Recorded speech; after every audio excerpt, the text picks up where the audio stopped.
Warning! This video contains super awesome content not suitable for people who don't enjoy super awesomeness. Viewer discretion advised.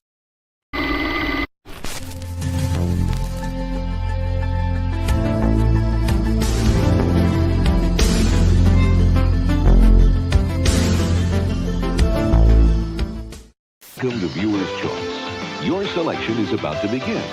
But first, take a look at what else you can see this week. Hey, dudes, inviting you to travel through.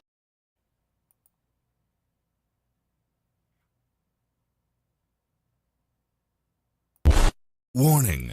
This video contains super awesome content not suitable for people who don't enjoy super awesomeness. Viewer discretion advised.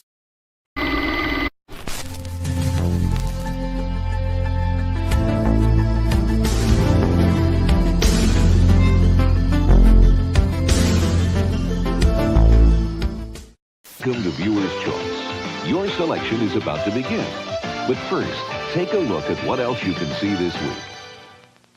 Hey, dudes, inviting you to travel through time. First stop, a long layover at the video store. Bogus. Wait, you've got Viewer's Choice. Excellent. Hello, you rotten little bloodsuckers. America's most populars now get extra value. $12.50 cash back. Rise and shine, Mr. Freeman. Rise and shine. I want the truth. You can't handle the truth. What? Say what again? Let's get out of here! Like now!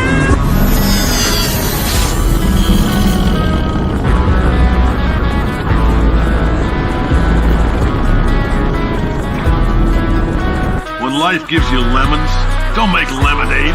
Make life take the lemons back. Get mad! I don't want your damn lemons! What am I supposed to do with these? Demand to see life's manager. Make life rue the day it thought it could give Cave Johnson lemons. Do you know who I am? I'm the man who's gonna burn your house down with the lemons. This is my ship, the Nebuchadnezzar. This is the core. We broadcast our pirate signal back into the Matrix.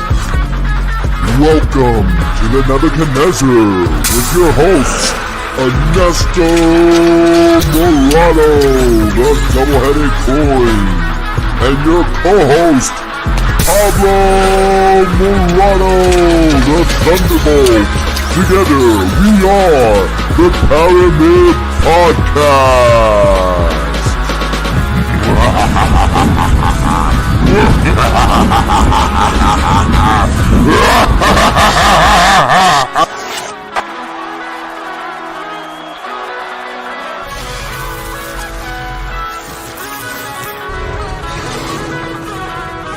Have a nice day.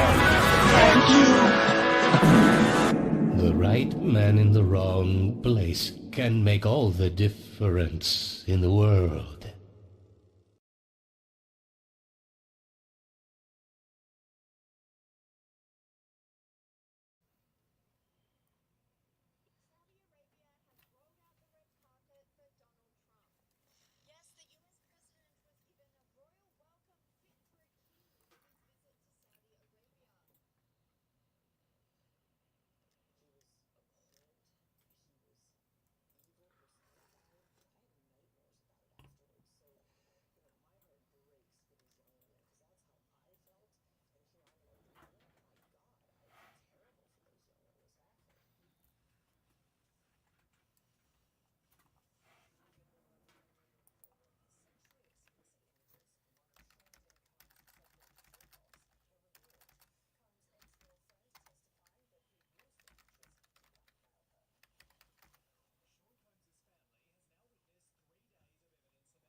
Welcome to the Nebuchadnezzar with your hosts, Anesto and Pablo Morado!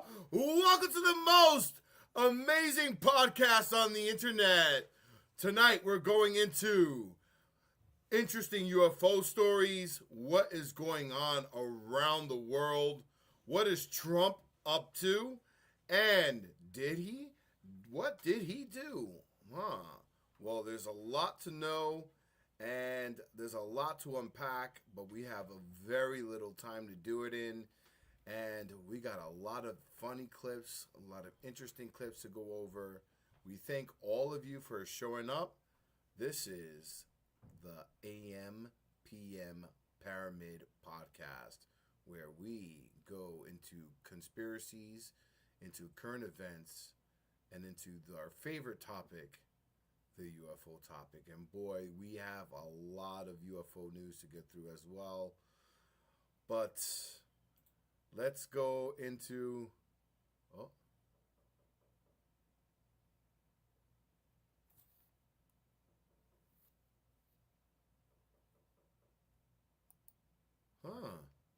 Our door knocking seems a little low. Yeah, I don't know what's going on. There we go. I think that we got it. It sounds off. Yeah. I don't know. It sounds off today, but, we've been working through some audio difficulties since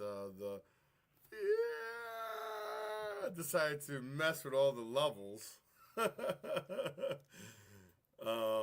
But in effort to come up with a better cast nonetheless. And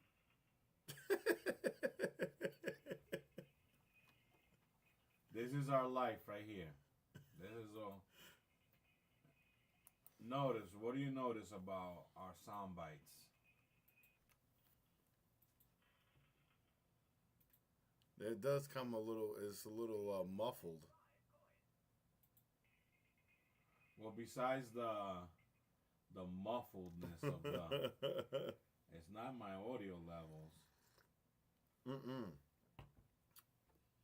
But besides that, what do you notice about our sound bites? That we need some donations. Well, what I was getting at is that you don't hear paper.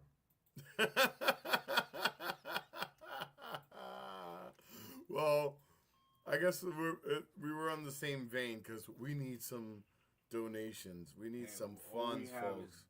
Is goddamn coins. We need some paper, Russell. And it's going to happen. But in order for that to happen, we need to be able to provide some value to you so that you can reciprocate and value to us. I'm going to put it out there. Anybody wants to donate to this cast, go to theparamid.com. Through there, you can reach us.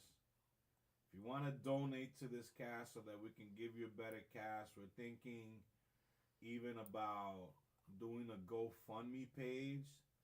Maybe you guys can fund us to go somewhere in this world like Pumakuntu, to Egypt.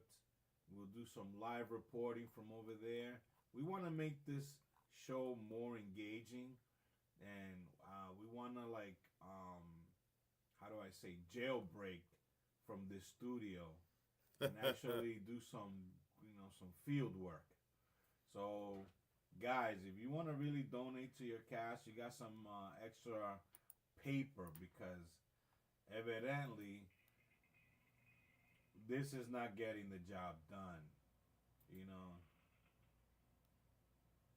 All we got is coins. We want paper. You can do that if you go to theparamid.com. Let's say you just don't want to donate because you're that type of person. Like, I'm not going to donate to these jerks. Mm-hmm. We told them to get a podcast, but we're not financing you. Well, a little like and a subscription costs you nothing. But if you want to do something, if you're selfish in that regard, and you want to do something You want to donate to the cast, but you're like, I'm not going to help out these jerks. But maybe by me helping out these jerks, I can better myself. Well, this is why we have the Paramid.com. You go there, go to our Paramid supplement link, which is, what's our site there for our Paramid supplements? Paramid.store. Paramid.store. You'll get it on our Linktree page, which is, you can see it over here. I don't know if you guys can see it, but anyways, the Paramid.com. That's PARAMID.com. You'll see all our links, all our different socials. Go to our supplement store and get the gummies. We have a lot of products such as this, which is a very good product. It's tasty, gives you that boost that you need. It's an energy powder, and that's a lot better than Red Bull. Yes, it's basically made here in the U.S. It's packed with vitamins. No China tariffs. No China tariffs. Packed with vitamins and nutrients, and loads of energy to get what you need done. Reignite your play with Paramid vitamins. There you go. So with that being said, let's get right into the cast here. So we're going to kick us off here with... What?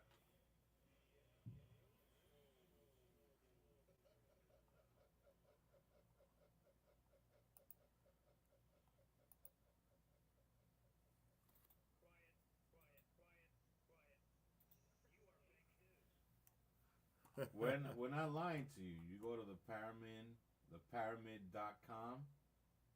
go to the supplement page, Paramid Supplements, and you're going to see our full line of supplements.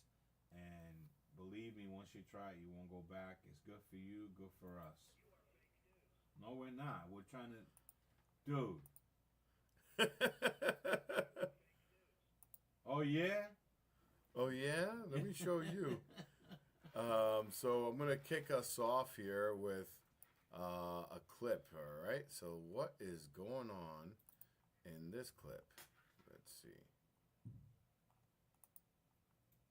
Again, folks, this is the AM PM show. We have a little different format. We didn't even give us the... Why don't you give them the intro at least? I know we're pressed for time, but...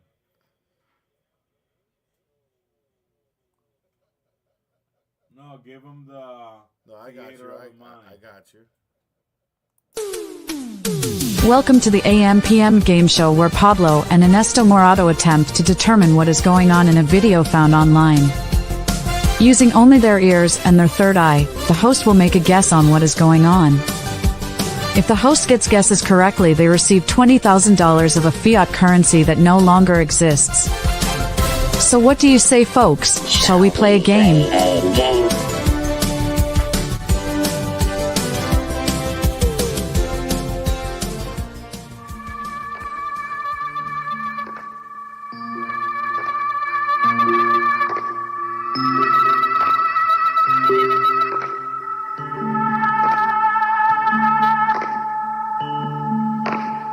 Radio is theater of the mind.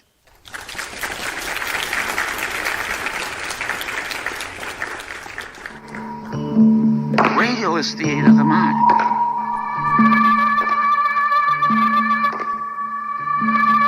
But radio is theater of the mind. It's imagination. It's imagination.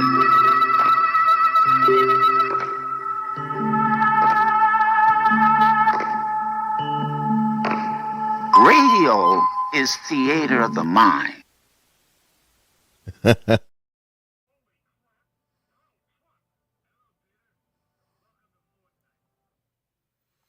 Welcome to AM PM Game Show. Yes, yes. Where Anesto and I are going to be guessing what is going on in these clips, and whoever gets it correct is going to get a point. So the way we're going to be doing this cast is we're in the first round.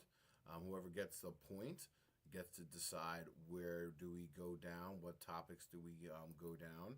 And right now, let me just put this up on screen. We are 0-0. So 10 minutes on the cast, 10 minutes on the timer here. So let's get going. So I got a clip here. What is going on in this clip?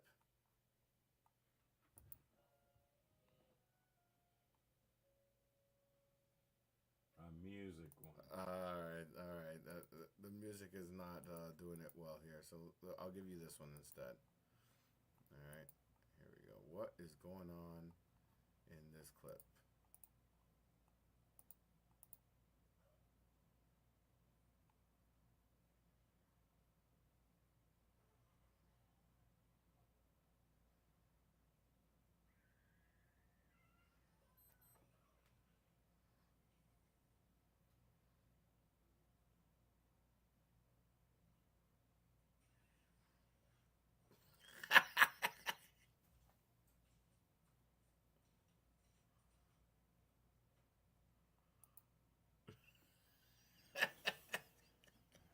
Play that again.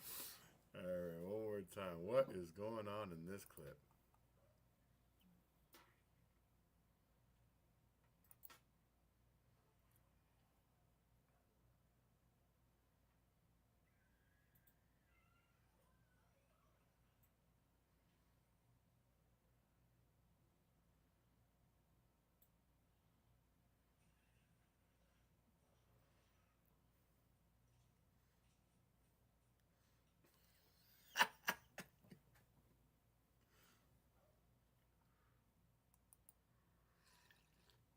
Wow, that's a difficult one. One more final time. All right, hold on.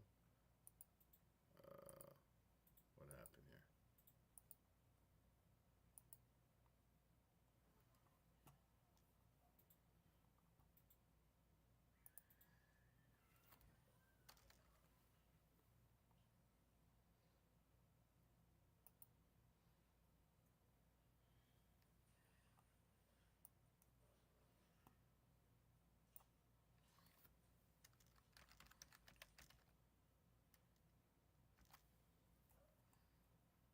What is going on in this clip?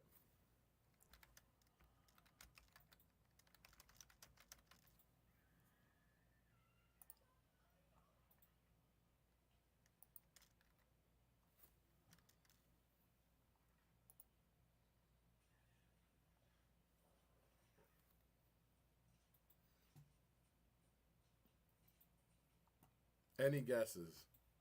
Yeah, I have a guess. All right. Okay, but before I do that guess, this is the way you make me feel. Play that little video I put up on the screen. This is what this video this audio you just gave me. Okay. Put it up on the screen. All right. Well, hold on.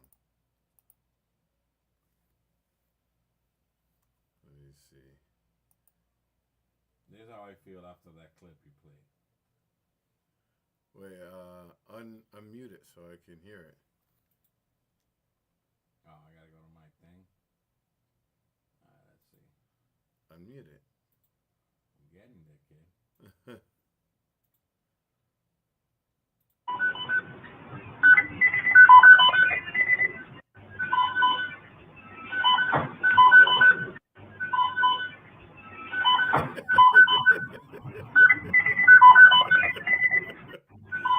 What the hell is going on?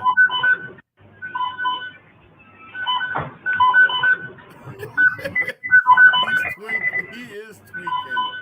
That's how that video, that audio you just sent me. Hey, I'm gonna take a stab at it. I'm gonna say, I think mouse traps are involved.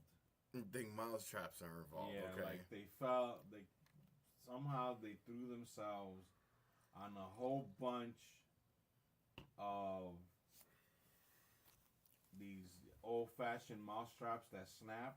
So like they fell on a whole bunch of those traps and they're like going off and the guy's going there's a little snapsing I'm hearing. Okay. Is that your final answer? Yes. All right. So I'm going to put this up on screen for everybody. So So let's move this over here. Can you see that? Yes, I can. All right, so here we go.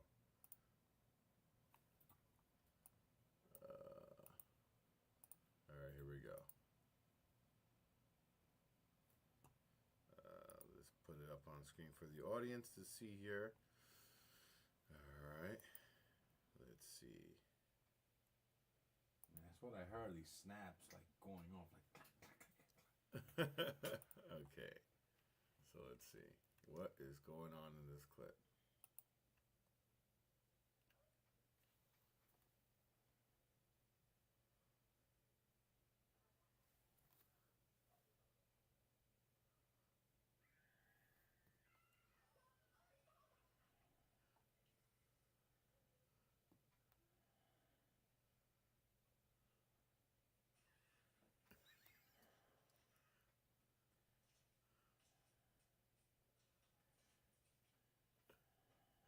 So what is going on? So what is going on in this clip? Oh, it looks like this guy's boiling some water on a furnace, on a stove, on a gas stove.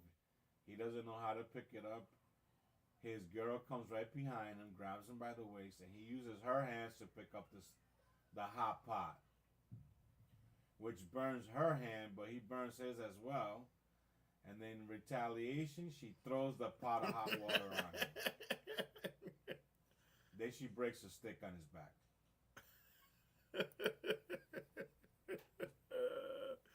What made him think that that was okay thing to do? I don't know, but if this is true, you have a little experience that can correlate. Oh my God, no, that if it's anything like what I endured, then that guy is in for a real treat. Yeah. And he got beaten on top of that. Yeah, he got stick in the back. So with that, you get. So you get. Hold on, let's bring it over here. All right, so, I'm gonna start this cast off with a firecracker. So I teased before the cast that Donald Trump actually predicted 9/11. Yes, you were talking to me about that, and you heard this through the PBD? Yeah, so PBD put up a very good interview with Kurt Weldon, and they went on a deep dive with what happened with 9/11. Who is Kurt Weldon, so that people know who he is? Okay, so I'm going to give a good synopsis here. So Kurt Weldon, he is, hold on, let me pull up,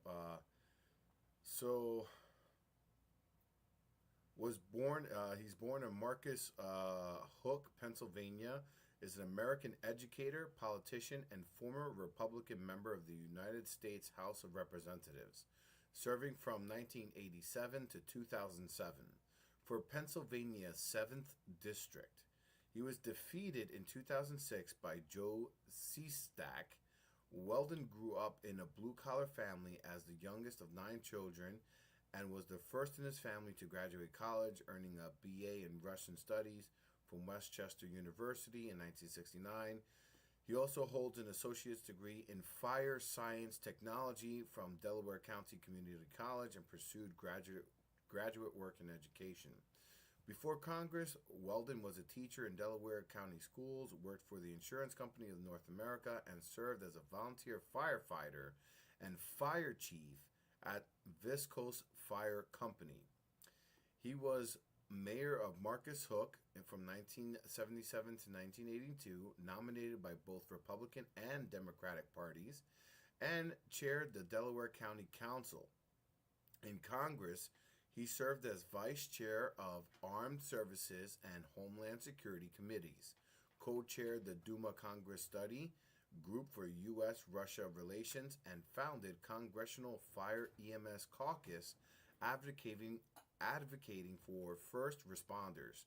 He championed national missile defense, maritime security, and environmental issues, including Oceans Agenda legislation. Weldon faced controversy, notably FBI raids in 2006, targeting his daughter's home over alleged influence peddling with a Russian oil company, though no charges were filed against him. He claimed the 9/11 Commission overlooked evidence from the Able Danger program, alleging it identified 9/11 hijackers early, which led to a political backlash and his 2006 election loss.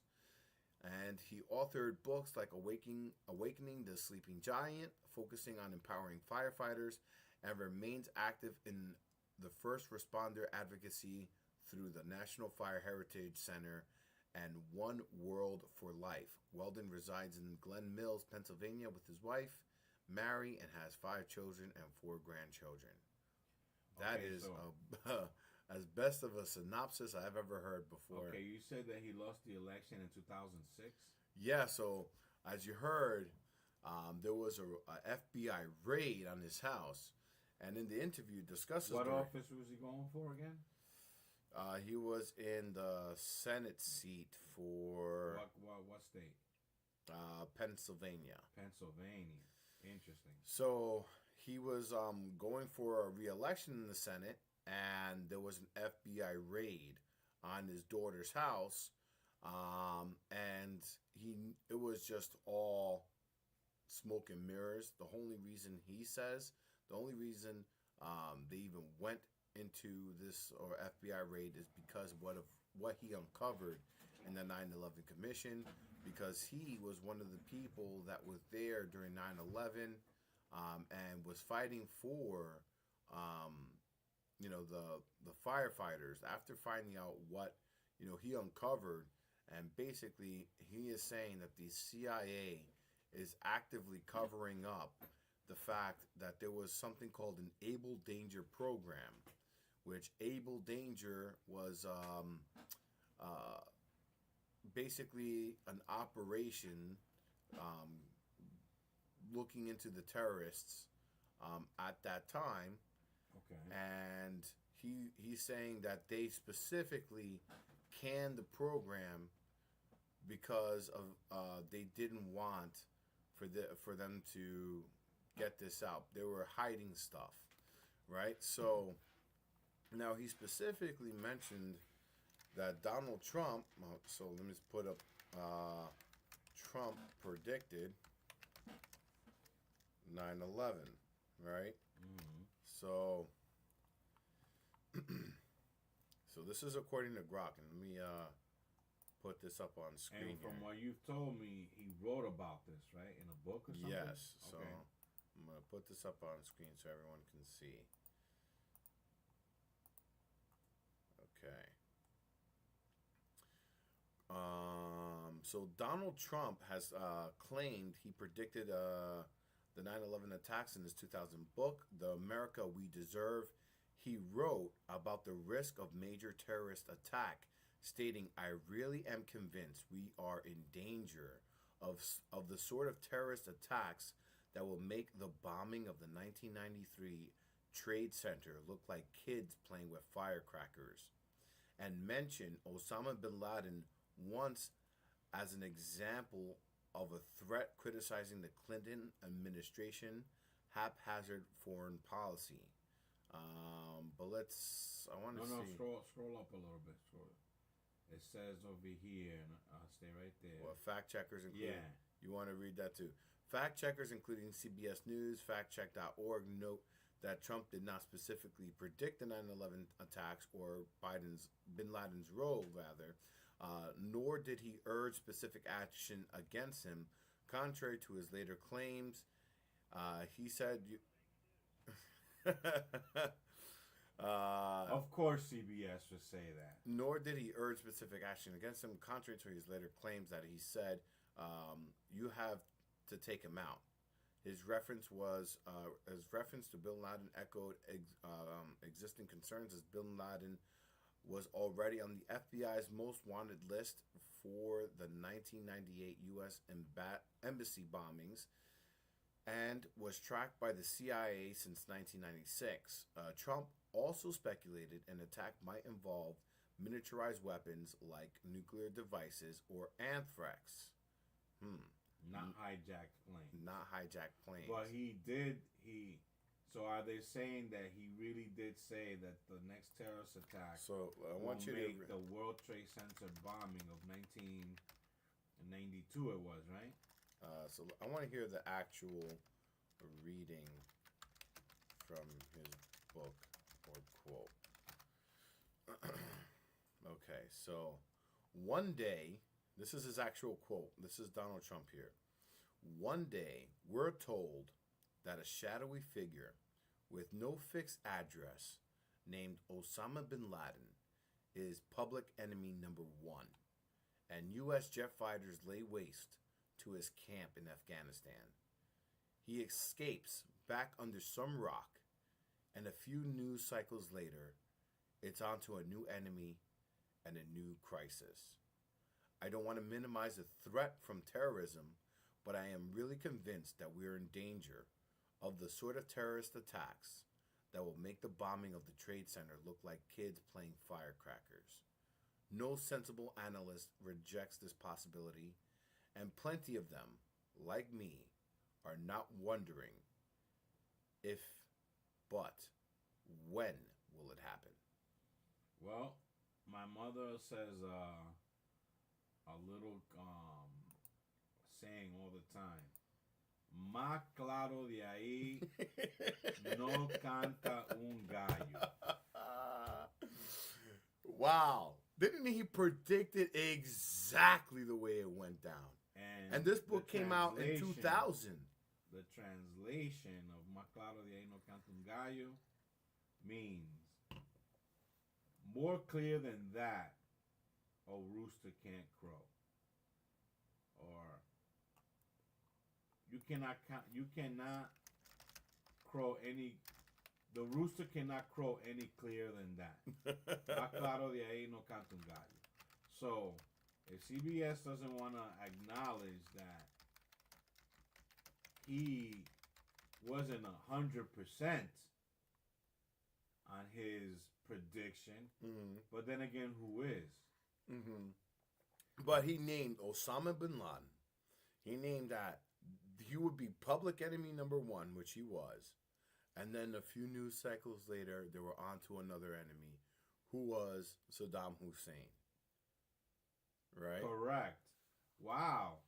Exactly the way it happened. And then we wasted a bunch of time in Afghanistan for no reason. So I don't know, the warlock, I was talking to him yesterday, and he says that he has an inkling, like he has a feeling that Donald Trump has a lot of inside information. Oh yes, he does. Than what he leads on. You know, I was watching a clip. He was like in the Senate hearing back in 2000, putting a senator in his place way back in 2000. So like he was around these, and then of course he's around Jeffrey Epstein and all these really wealthy people. Something like I was going back and forth with Grok, and I'm like, okay, so I want you, because have you heard of the conspiracy with Donald Trump? What's the conspiracy? And this is kind of like what the Warlock and I were discussing. There's a conspiracy on. Have you heard the time traveler theory with Donald Trump? No. Let's see. Ask Grok. Why do people think Donald Trump is a time traveler? This is fascinating, folks. Okay, the idea that Donald Trump is a time traveler stems from a mix of conspiracy theories, internet memes, and speculative connections drawn from cultural references amplified by social media and fringe discussions. Here are the main reasons behind the notion. Put up on screen. Okay. So, Baron Trump, novels by Ingersoll Lockwood. A significant driver is the late 19th century books by Ingersoll Lockwood. The travels and adventures of little Baron Trump and his wonderful dog Bugler. 1890, and Baron Trump's marvelous underground journey. These novels feature a wealthy young protagonist named Baron Trump who embarks on a fantastical adventures, including time travel in some interpretations. The character lives at a fictional Castle Trump and is guided by a mentor named Don. Wow. Conspiracy enthusiasts point to the eerie similarities with Donald Trump and his son Barron, suggesting the books predict or encode Trump's life. Lockwood's later book, The Last President, describes a divisive New York politician, becoming president, which some interpret as a prophetic reference to Trump. These coincidences fuel speculation that Trump has access to time travel knowledge or is part of a larger temporal conspiracy. Now hold it right there. From 1800s. Right. So what we were dissecting, because for people that are not familiar who the Warlock is, the Warlock, he's my best friend, who happens to be my uncle. My kids call him my brunkle. Now that's the Warlock there on screen. He is my consultant. This guy is, his mind is freaking brilliant.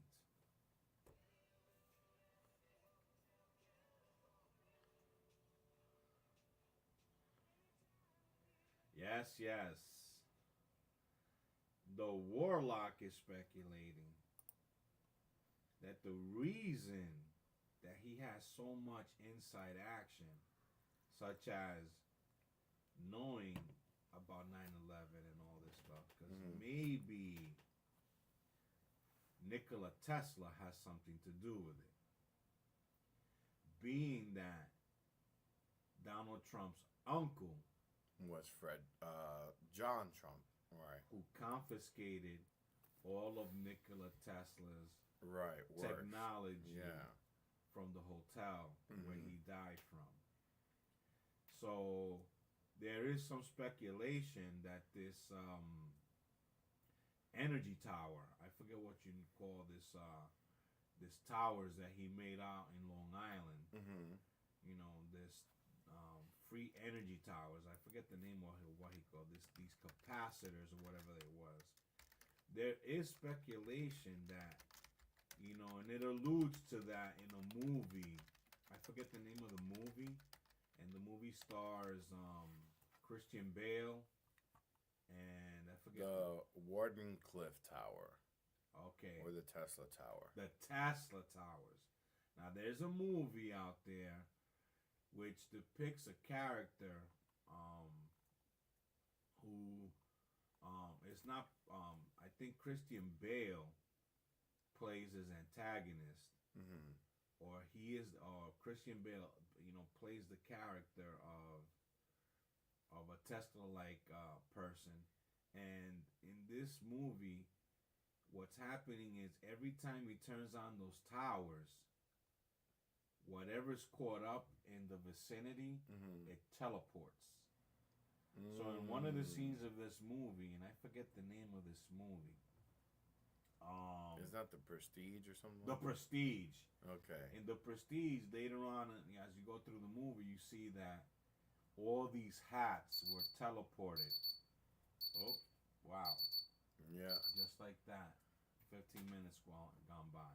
But anyway, this tower that Tesla had, the warlock believes maybe is what has granted the Trump family the ability to travel across time. Interesting. Well, here's what the conspiraciers are saying. The John Titor connection. Another layer comes from the early 2000s internet phenomenon of John Titor, a self-proclaimed time traveler who posted on forums claiming to be from 2036.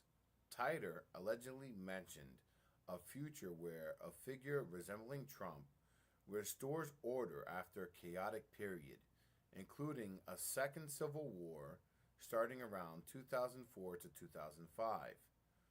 Though timelines differ in retellings, while Titor's predictions are vague and unverified, some online communities, especially on X, link his post to Trump, suggesting Trump's actions align with a time traveler's foreknowledge. For example, an X post from @TRH Loxton claimed Trump's uncle John G. Trump, a physicist who worked on radar and reportedly reviewed Nikola Tesla's papers, passed time travel secrets to Donald, tying this to Titor's IBM 5100 computer story. See? Yeah. So it says here, Trump's predictive statements. Trump's vague warnings about events like 9/11 in his 2000 book, The America We Deserve. I really am convinced that we are in danger of sort of the terrorist attack. We just read this. Vague.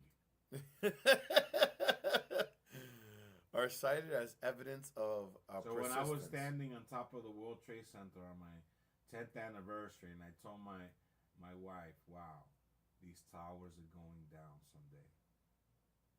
That's vague. That's vague. So, similarly, his comments on economic risks or political events that later materialized, calling out Osama bin Laden, are exaggerated by supporters as proof of unnatural foresight, possibly from time travel. X users like MJ Truth Ultra amplify these claims, framing Trump's predictions as uniquely accurate. Cultural and meme amplification. The time traveler narrative thrives in internet culture, blending humor with conspiracy. References to Trump in media like Back to the Future Part 2, where Biff Tannen, inspired partly by Trump, creates a dystopian 1985, or The Simpsons, a 2000 episode depicting a Trump presidency, retroactively seen as clues. Memes on X platform like Reddit's conspiracy depict Trump as a time-manipulating figure, often jokingly, but some take it seriously. Posts from users like @Dom_Lucre has suspected or speculated Trump uses time travel to counter political opponents, citing his improbable political success. Now, let's end it there, right? And it even says here, Nikola Tesla's secret technology, a recurring thread, involves Trump's uncle, John G. Trump, who allegedly accesses Nikola Tesla's paper after Tesla's death in 1943. Conspiracy theorists claim these papers contain time travel technology. John passed to Donald. This idea mentioned in Expose and Snopes article lacks evidence but persists.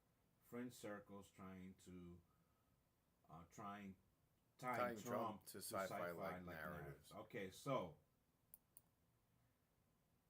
you couple that, right? Yeah, okay. You couple that with what is being knowing at the back of your head, with the Israeli, right, who says that this guy knows about the Galactic Federation. So I was looking into Hamished, and there's more to know about that as well. Jaime said that in an interview, but he wrote a whole book. He wrote a whole book on this, giving it more details. So I want to check it out, but let me see.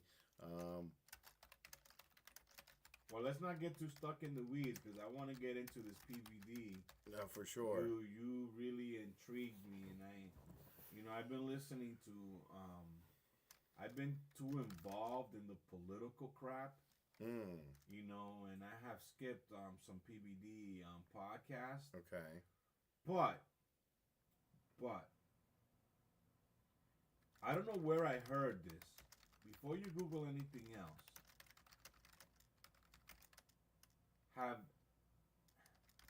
is there any past predictions that Donald Trump gets assassinated? Well, let me see. Because something happened in the last couple of days that I think has unlocked. Remember how we called the Jeffrey Epstein the Rosetta Stone? This is gonna sound ridiculous, but I think another.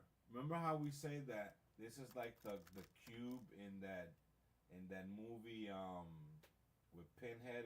Yeah. The Hellraiser. Hellraiser, how that cube Something happened the other day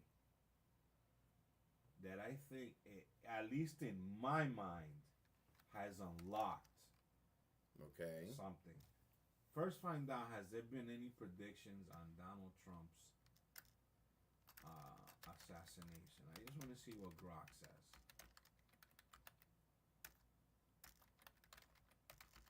Let's see.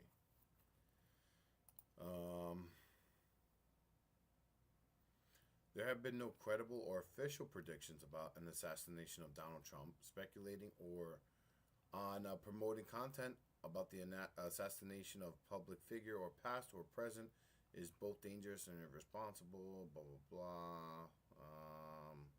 Or what was the name of that author that wrote that book about? Because there's a book. This is where I think I heard this. Okay, hold on. I got something here. It says several predictions and claims about potential assassination attempts on Donald Trump have surfaced, particularly in the context of his political prominence. Below is a summary of notable predictions with a critical examination of their credibility. Brandon Dale Biggs Oklahoma pastor Brandon Biggs, in a YouTube video posted on March 14, 2024, claimed a divine vision of an assassination attempt on Trump, describing a bullet grazing his ear and causing him to fall to his knees. This was 3 months before the July 13th. What? Yeah. Whoa, I was not expecting that. Is that this documented? was posted, YouTube video posted on March 14, 2024, claimed a divine vision of an assassination on Trump, describing a bullet grazing his ear and causing him to fall to his knees. This was 3 months before the July 13, 2024 attempt in Butler, Pennsylvania, where Trump was shot in the upper right ear by Thomas Matthew Crooks. Biggs also predicted a massive earthquake, which experts deem implausible due to geological constraints. Okay, hold it right there. Damn, with this time constraint. Yeah. Because this is turning out to be a good cast. Now. Ask Grok. What is the book that depicts a character like Donald Trump, who is... Oh, okay, yeah. So, hold on, let me go back then. Because I believe... There's a book that depicts a character like Donald Trump, who is like a reality... Yeah. And he becomes president. Let me see. The 1800 book, right?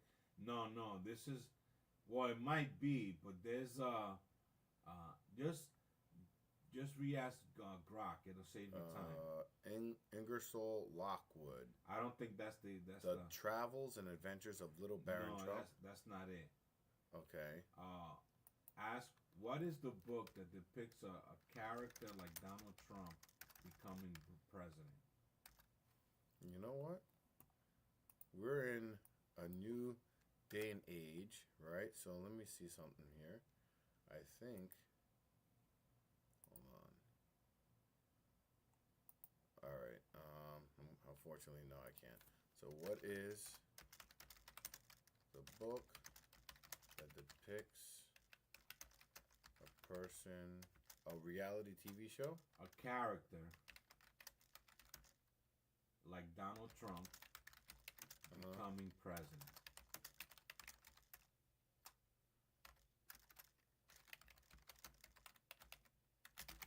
Let's see. The book often cited depicting a character resembling Donald Trump becoming president is The Last President by it is that guy. Ingersoll Lockwood, published in 1896. This short novel describes a controversial New York politician described as an outsider who unexpectedly becomes president, leading to a political chaos and division in the United States. The story is set in a fictional future and includes details like a Fifth Avenue setting, which some draw parallels to Trump's real-life Trump Tower.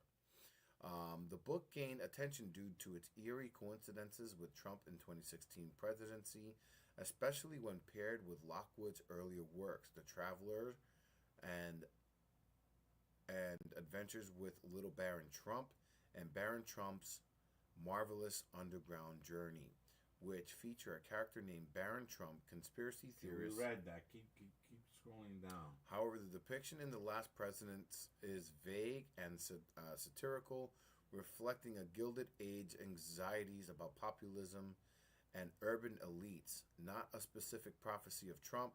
The text is available on the Project Gutenberg for reference. Another work sometimes mentioned is The Plot Against America by Philip Roth, which imagines a populist isolationist president resembling Charles Lindbergh, but is less directly tied to Trump despite thematic parallels. Okay, one more question before we move on. Book depicting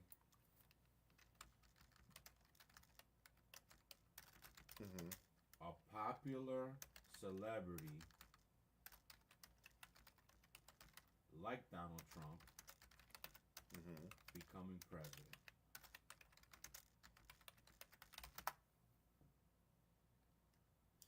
A book depicting a popular celebrity like Donald Trump becoming president is Fire and Fury, Inside the Trump White House by Michael Wolff, 2018. While not a fictional narrative, it portrays Trump, a well-known celebrity from real estate.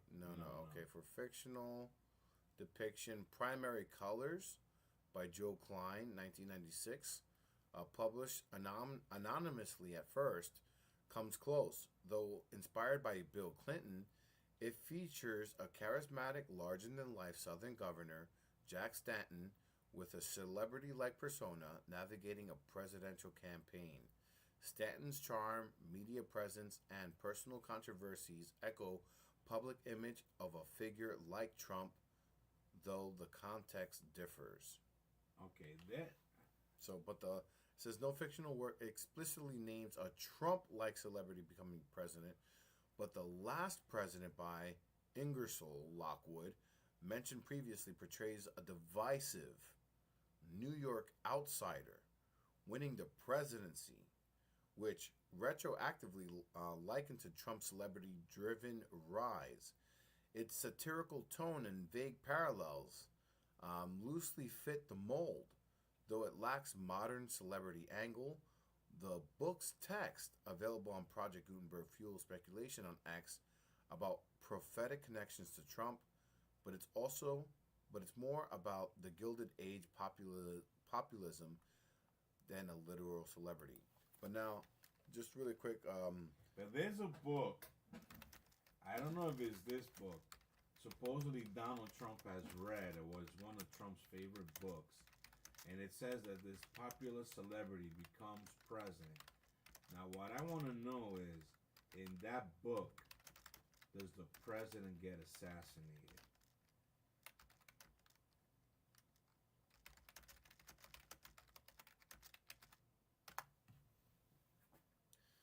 So Donald Trump slogan "Make America Great Again," popularized in his 2016 presidential campaign, implies a return to a perceived past era of American prosperity, strength, or cultural dominance. The word "again" suggests a specific historical period, but Trump never explicitly defined it as the Gilded Age or any single era. Instead, the phrase is deliberately vague.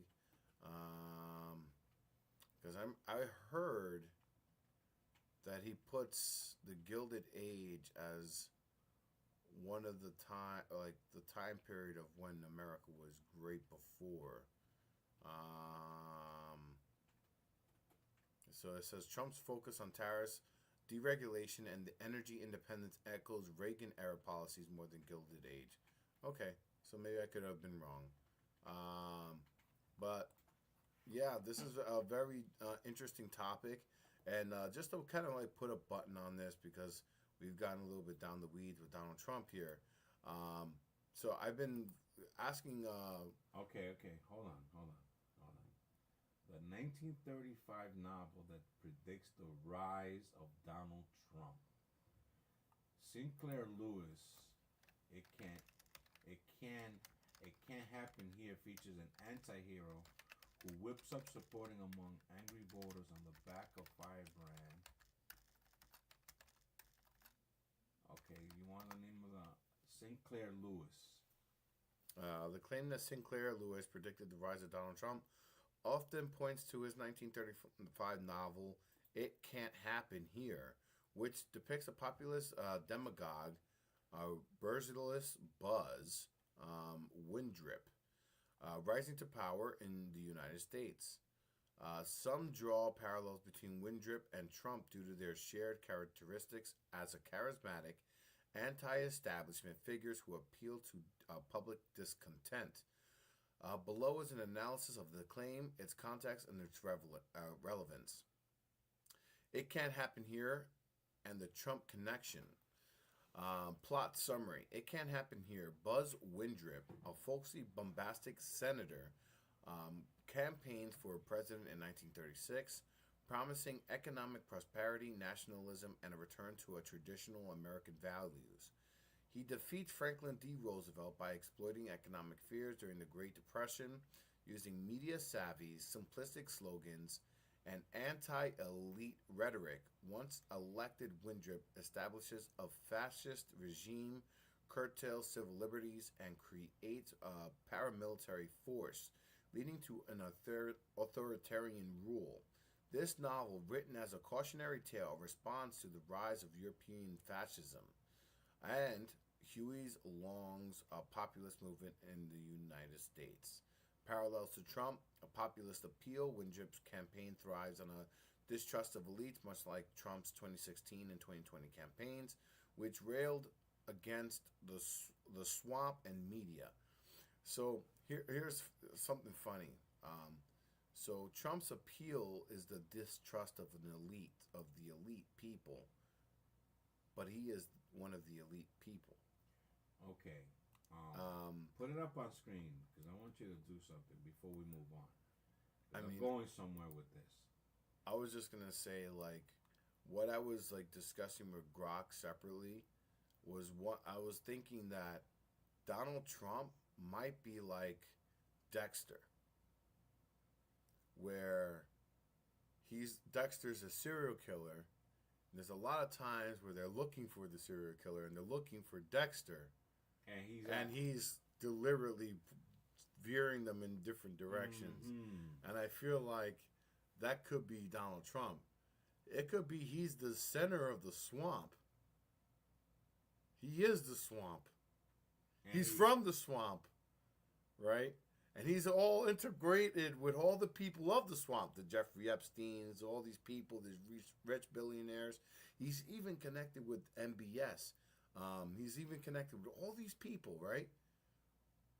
And yeah, he's the guy who was routing these people up. Yeah, let's go get this guy. So maybe he's a Dexter. Okay, so in this novel, does the president get assassinated? That's what I want to know. Okay.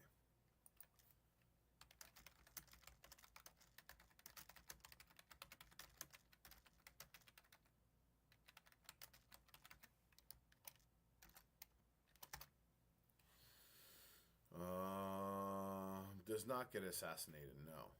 Okay. So then that goes that part. Because something happened the other day, like I said, like in that movie with Pinhead. What's the name of that movie again?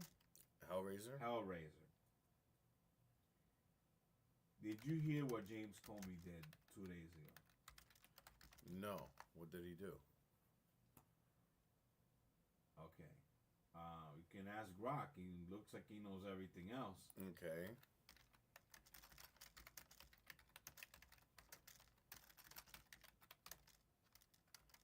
No. Reveal on social media.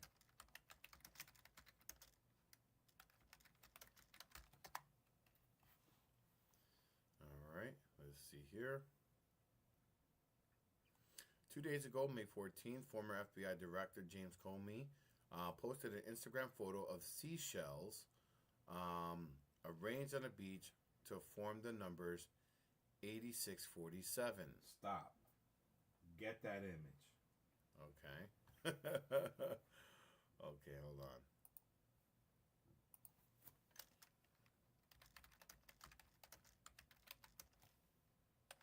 Because I'm going somewhere with this.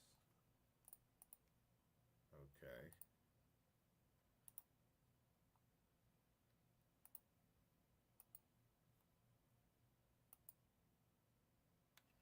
Bingo. This is what he put up. Right? Mm-hmm. His claim is that this happened to have organically formed in his on his property, and he took a picture of it because it was like a strange little formation, right? Do you know what 8647 means? No. So let's break it down. 86 is a common term used in the food industry to depict get rid of it, 86 it.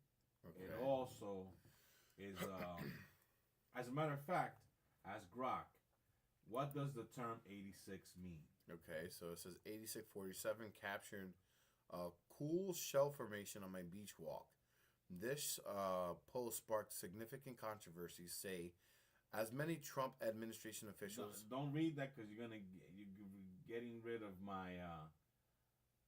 Right, well, it says here, with 86 being slang for to get rid of, in some context, to kill. To kill, right there. Go back to the image.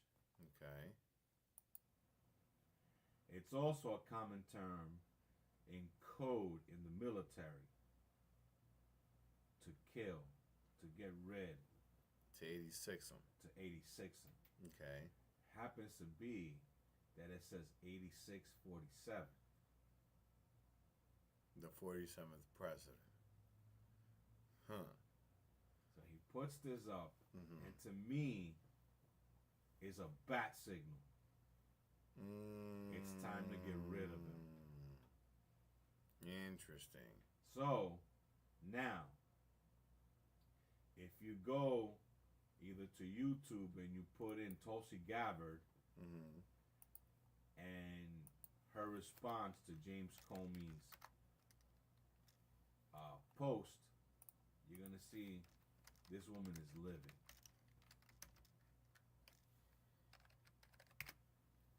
All right, let's see.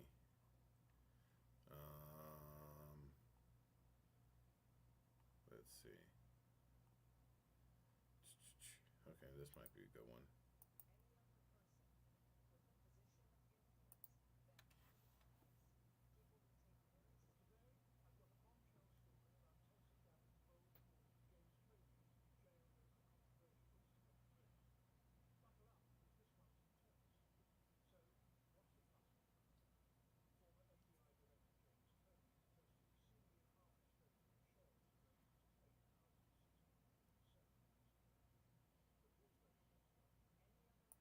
Okay, so that's not. That's it. Oh, let's see. What is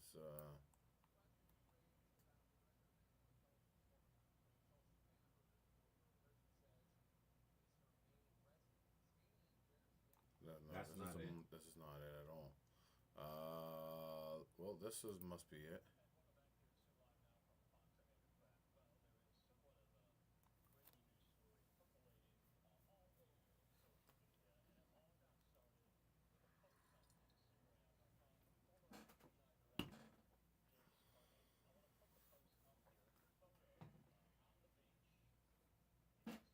Pause it. Now, what you're gonna see is Tulsi Gabbard is she's livid because she says that there's a guy in jail right now who just threatened her on social media, which landed him in jail. Right? James Comey put that post. The minute he heard the backlash, he erased it. It was too late. Right. The media had grabbed it. Republicans and Democrats alike grabbed it. Right? He deleted it because he's like, oh shit, people are hip to the game. Right. But now, due to the media, I believe they're doing the job that he originally wanted to get it out. To get it out. And it happens to be that Donald Trump happens to be in Saudi Arabia in enemy territory, because we know Saudi Arabia and that whole area, you know, Iran put a fucking hit on him. So what I'm saying is, inadvertently, the signal is out. So, like the way in Curb Your Enthusiasm, the fatwa. Right. Well, I suspect that Donald Trump has a closer relationship to MBS than we know. Like I was mentioning, I'm wondering if he is a Dexter, and he secretly is pulling strings. Like, maybe he wanted everything that happened to him. When you the backlash on the media, when you mention like MBS, the 2020 election, I think let's just hypothetically, right? Let's say he wanted not to win, right? Let's say that was all orchestrated, right? Let's say the whole thing was orchestrated. There's a lot of things that I don't know that it could be. Like, there's a lot of things that are funny, but I'm wondering, like, he was doing that on purpose. When you say MBS, Mohammed bin Salman. Yeah, because our audience might not know what it is. Yes, he does have might have a close relationship. And what is this? Well, a reasonable request of a president to have like a relationship, right? Which, if you think about it, it all goes back right to Khashoggi. Right. That's what I'm thinking. Like, maybe, that's why that idea popped into my head, that perhaps he's like a Dexter. He's like a guy that he's spearheading the witch hunt against himself. And that's why he's so confident that he's going to beat them, because he's the one doing it against himself. Now, who do you think? Now you gotta think of it as. But that's some diabolical, like 3D level chess. Okay, but this is, how do they say, art imitating life? Right. One of the most diabolical foes in the comic book world. Mm-hmm. One of the most evil, what do you call these guys? Like people like the Kingpin and not foes, they're villains. Villains. Uh-huh. One of the most evil villains in the comic book ether is Superman's foe. Lex Luthor. Mm-hmm. Lex Luthor is the type of guy that could send a nuclear bomb, right, headed to the United States. Mm-hmm. Right? He launches the missile Mm-hmm. and then says, "I'll save you." Right. And he deactivates the missile. Right. But he's the one that launched it. Exactly. So exactly. It could be that's what I'm thinking. Because it's too coincidental that he has so many ties with these people. It's just very coincidental. And if you look why if you dig into his son-in-law, if you dig into all the things, it's just like as much as we support the idea of what he wants is make America great, right? I support that. But he's not the only one, because George Bush Jr. Also had some big ties with the Saudis.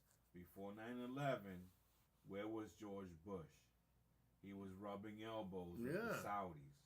There's a lot of things going on. So we've been way over time over here, and we are mixed into the weeds over here. With this conspiracy. If you can't follow along, please grab yourself a brain boost. Reignite your play with Paramid supplements. Now, this whole thing with James Comey, he is the FBI director. Why would you post that?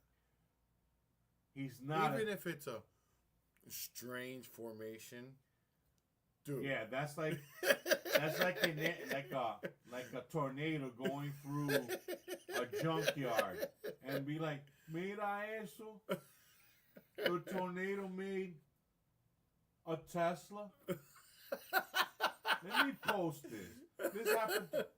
Come on, dude. We're not children here. Right. I think he's that strange formation. He's that narcissistic. He's that he's trying he thinks we're stupid. He's trying a strange formation. And then he does it in a way to convey that he's just being cute. Like, I know that his biggest villain is Donald Trump. Because remember, he was the guy with the Russian collusion. Right. That never panned out. Which, another thing that, because you know how one of my splinters in my mind is that Haim Eshed thing. But I was an AML officer, right? An anti-money laundering officer. I would do like KYC. I'll do KYC procedures and things like that. Basically, digging into certain companies, making sure that we know our clients for this large bank. Well, in doing so, a scandal happened with a bank called Deutsche Bank. And a money laundering scandal happened. And turns out Deutsche Bank is a primary lender to Donald Trump. And Deutsche Bank has been very lax on money laundering. And there's a lot of things that I was uncovering while investigating Deutsche Bank. And Donald Trump's name came up quite a bit. And his connection with Deutsche Bank. So, there's a lot of things that I'm seeing. He's money laundering. He's mingling with Jeffrey Epstein, who is a money launderer, right? They're claiming that his net worth is something just so that he can get a loan for that. Although they pays them back, but that's like me going up to somebody. I mean, obviously I have no clout, but saying I'm worth $1 billion. You loan me $1 billion, but if I pay you back, no harm, no foul. But I never had $1 million, wasn't worth $1 million.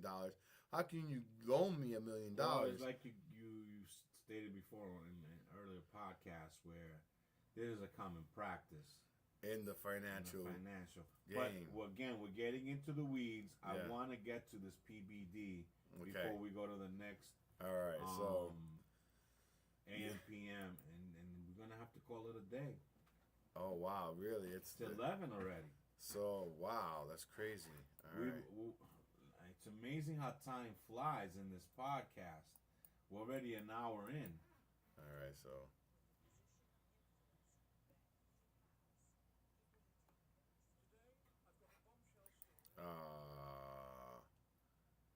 Yeah, no, if you scroll it all the way down to the end, you probably see what she says. Let me see. There.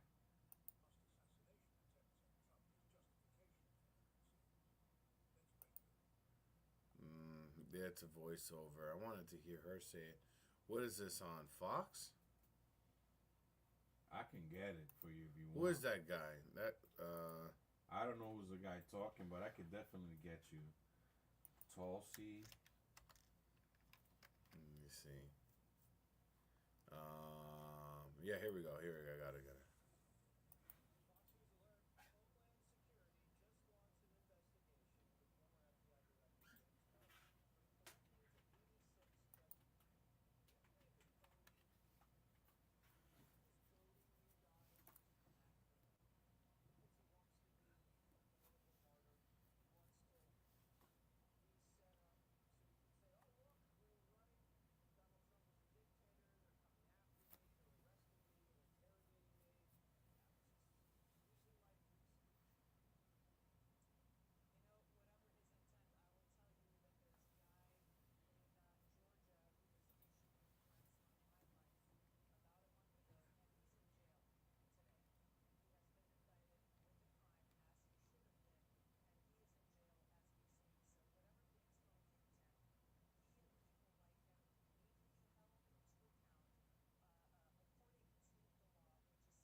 Absolutely.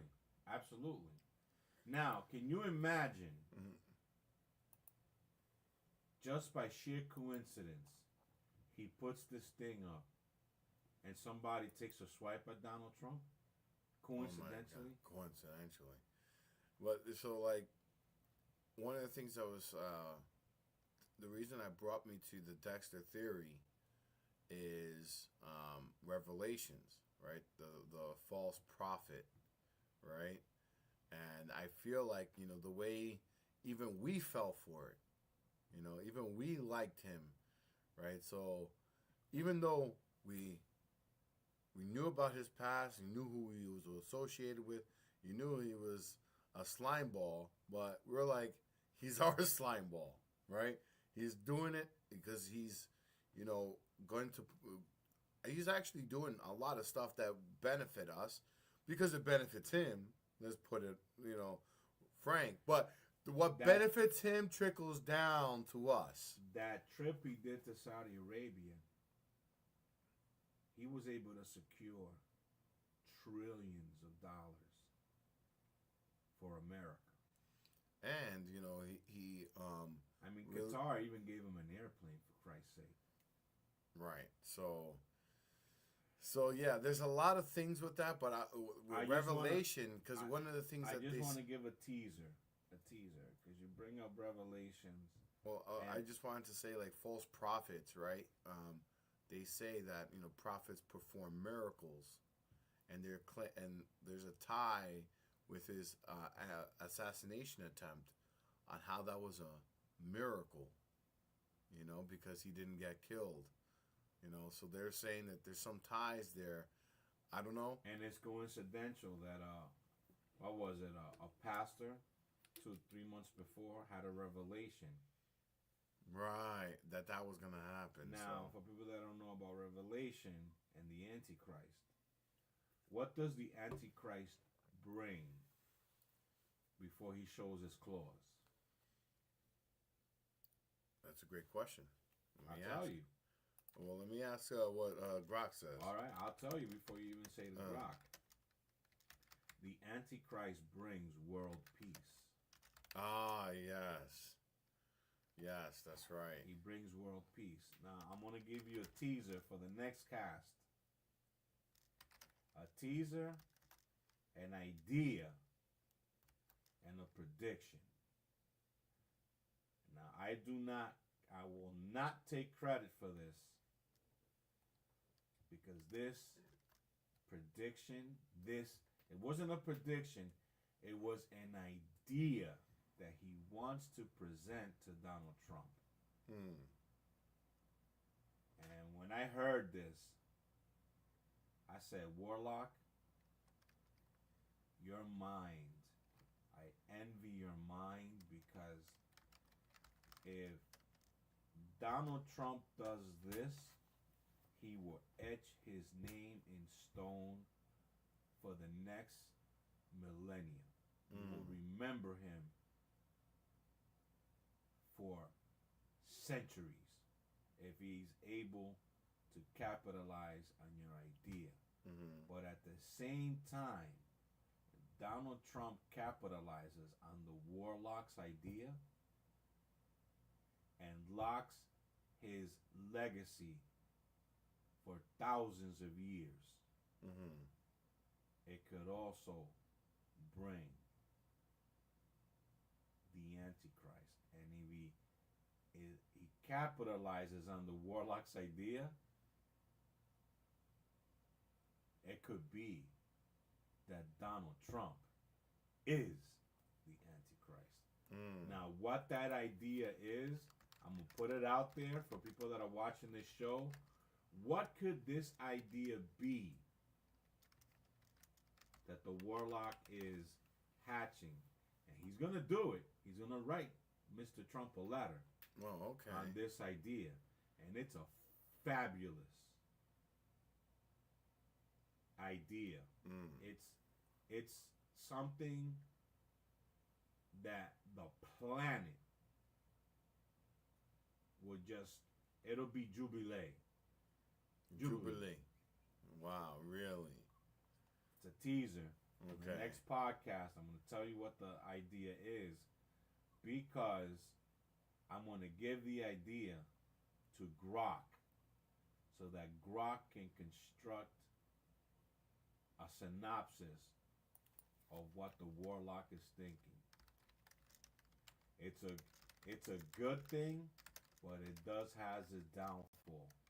Because even if Donald Trump is not the Antichrist, if he capitalizes this idea, like in some science fiction film, he's going to unlock a certain code.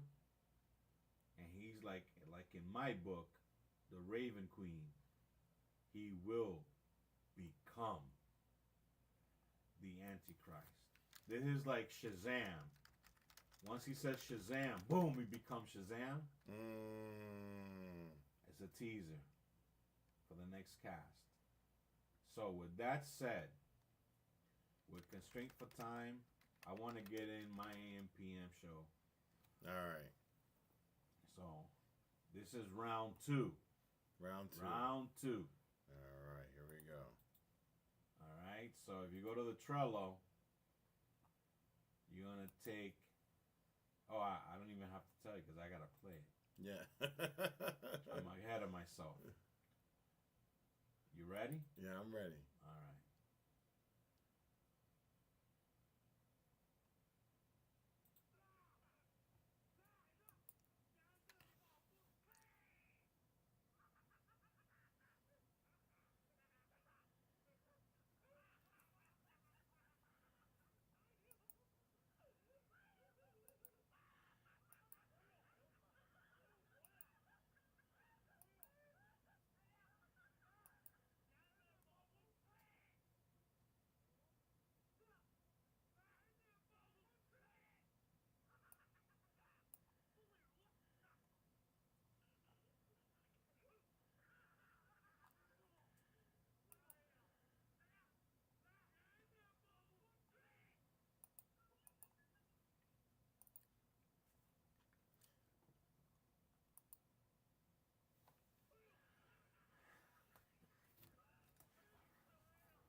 I am totally lost.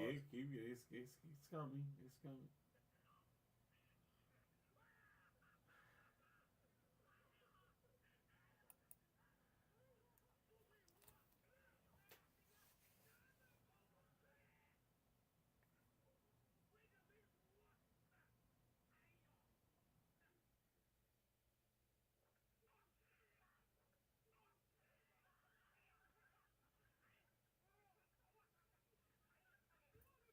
Okay, so what is going on? You want some more? Yeah, give it to me one more time. I'm just gonna let it play. Well, this is a long clip? It's continuing.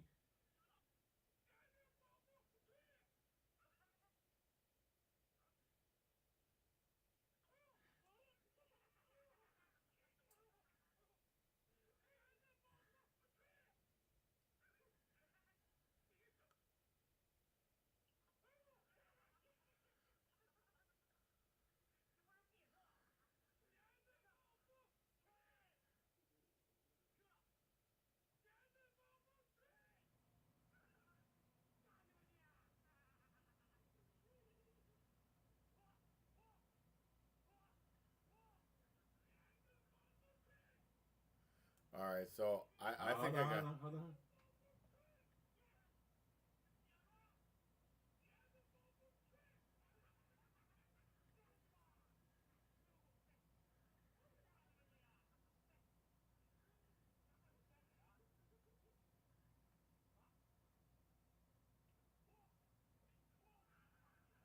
All right, here it comes.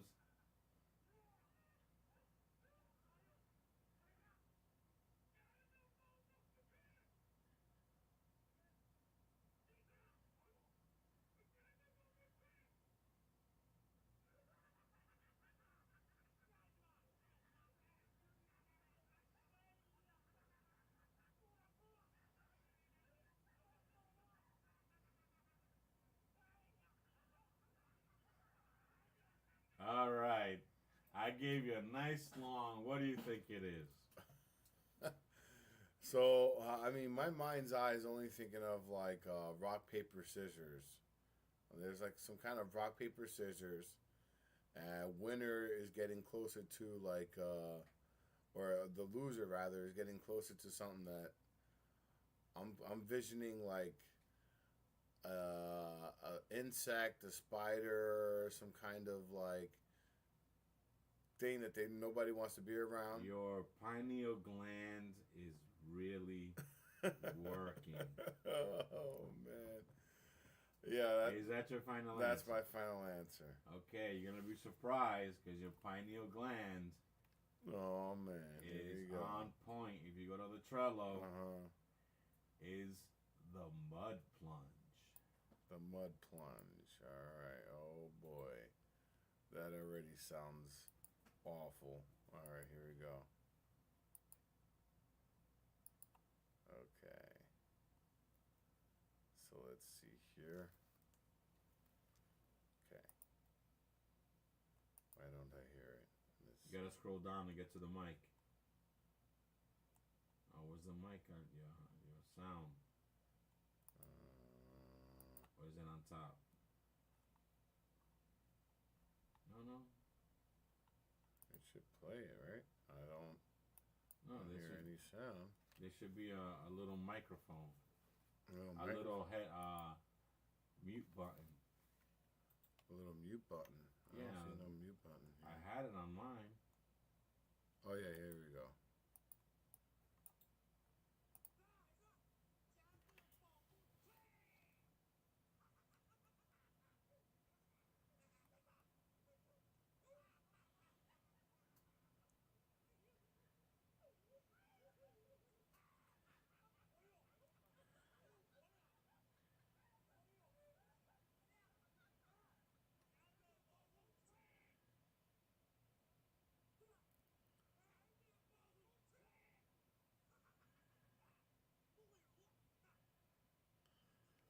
Also, they are playing rock, paper, scissors. Yes, they are.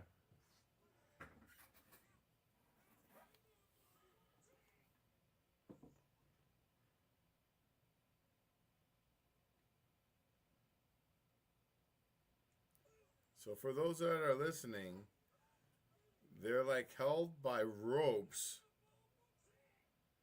They're playing rock, paper, scissors.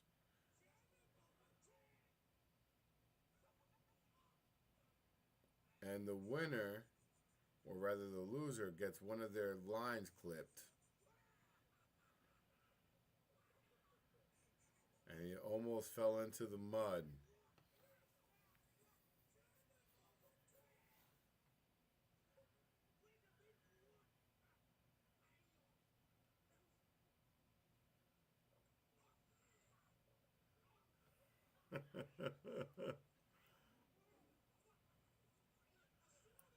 Oh, okay. Your pineal gland was working. It was. So you got a bit. Alright, so. Hold on. Alright. So technically, you can get half a point, but we don't have halves. So I think that I get a 1. You think you get a 1? Alright. Because you thought it was bugs. That's true. Alright. But you know what? Technically, I won, but you were closer than I was on the last guess. Yeah, and you know, being that we're constrained for time,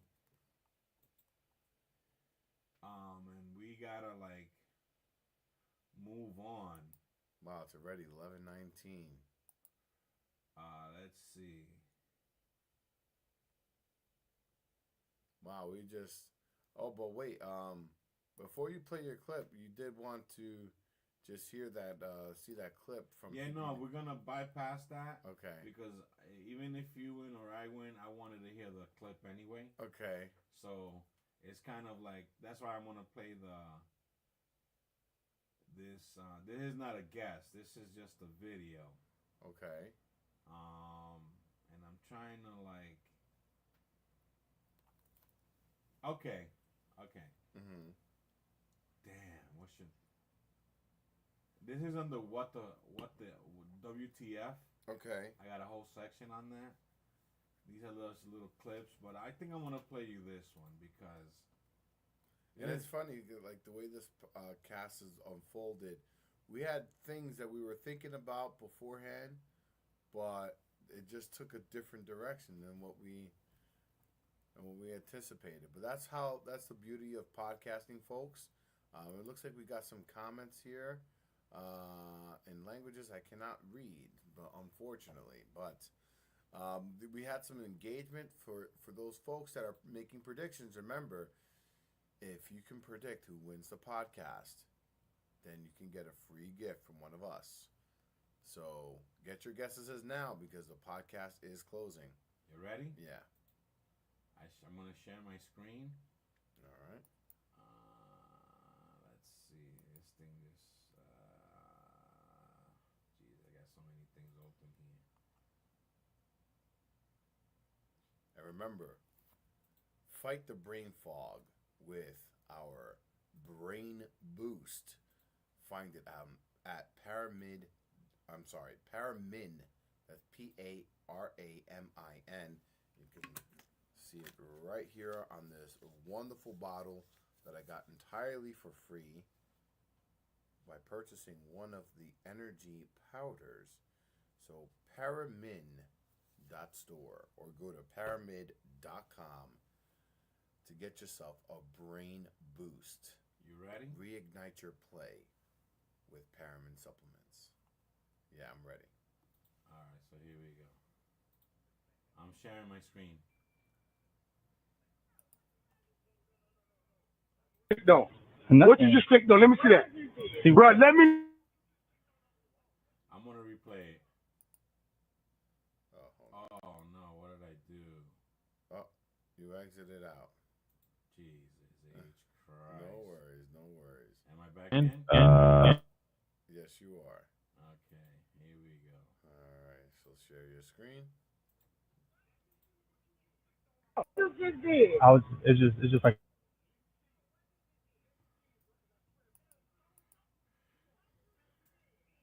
Let me redo it so you can see it from the beginning. Okay. Oh, Christ, this thing just takes too much time.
All he does is this.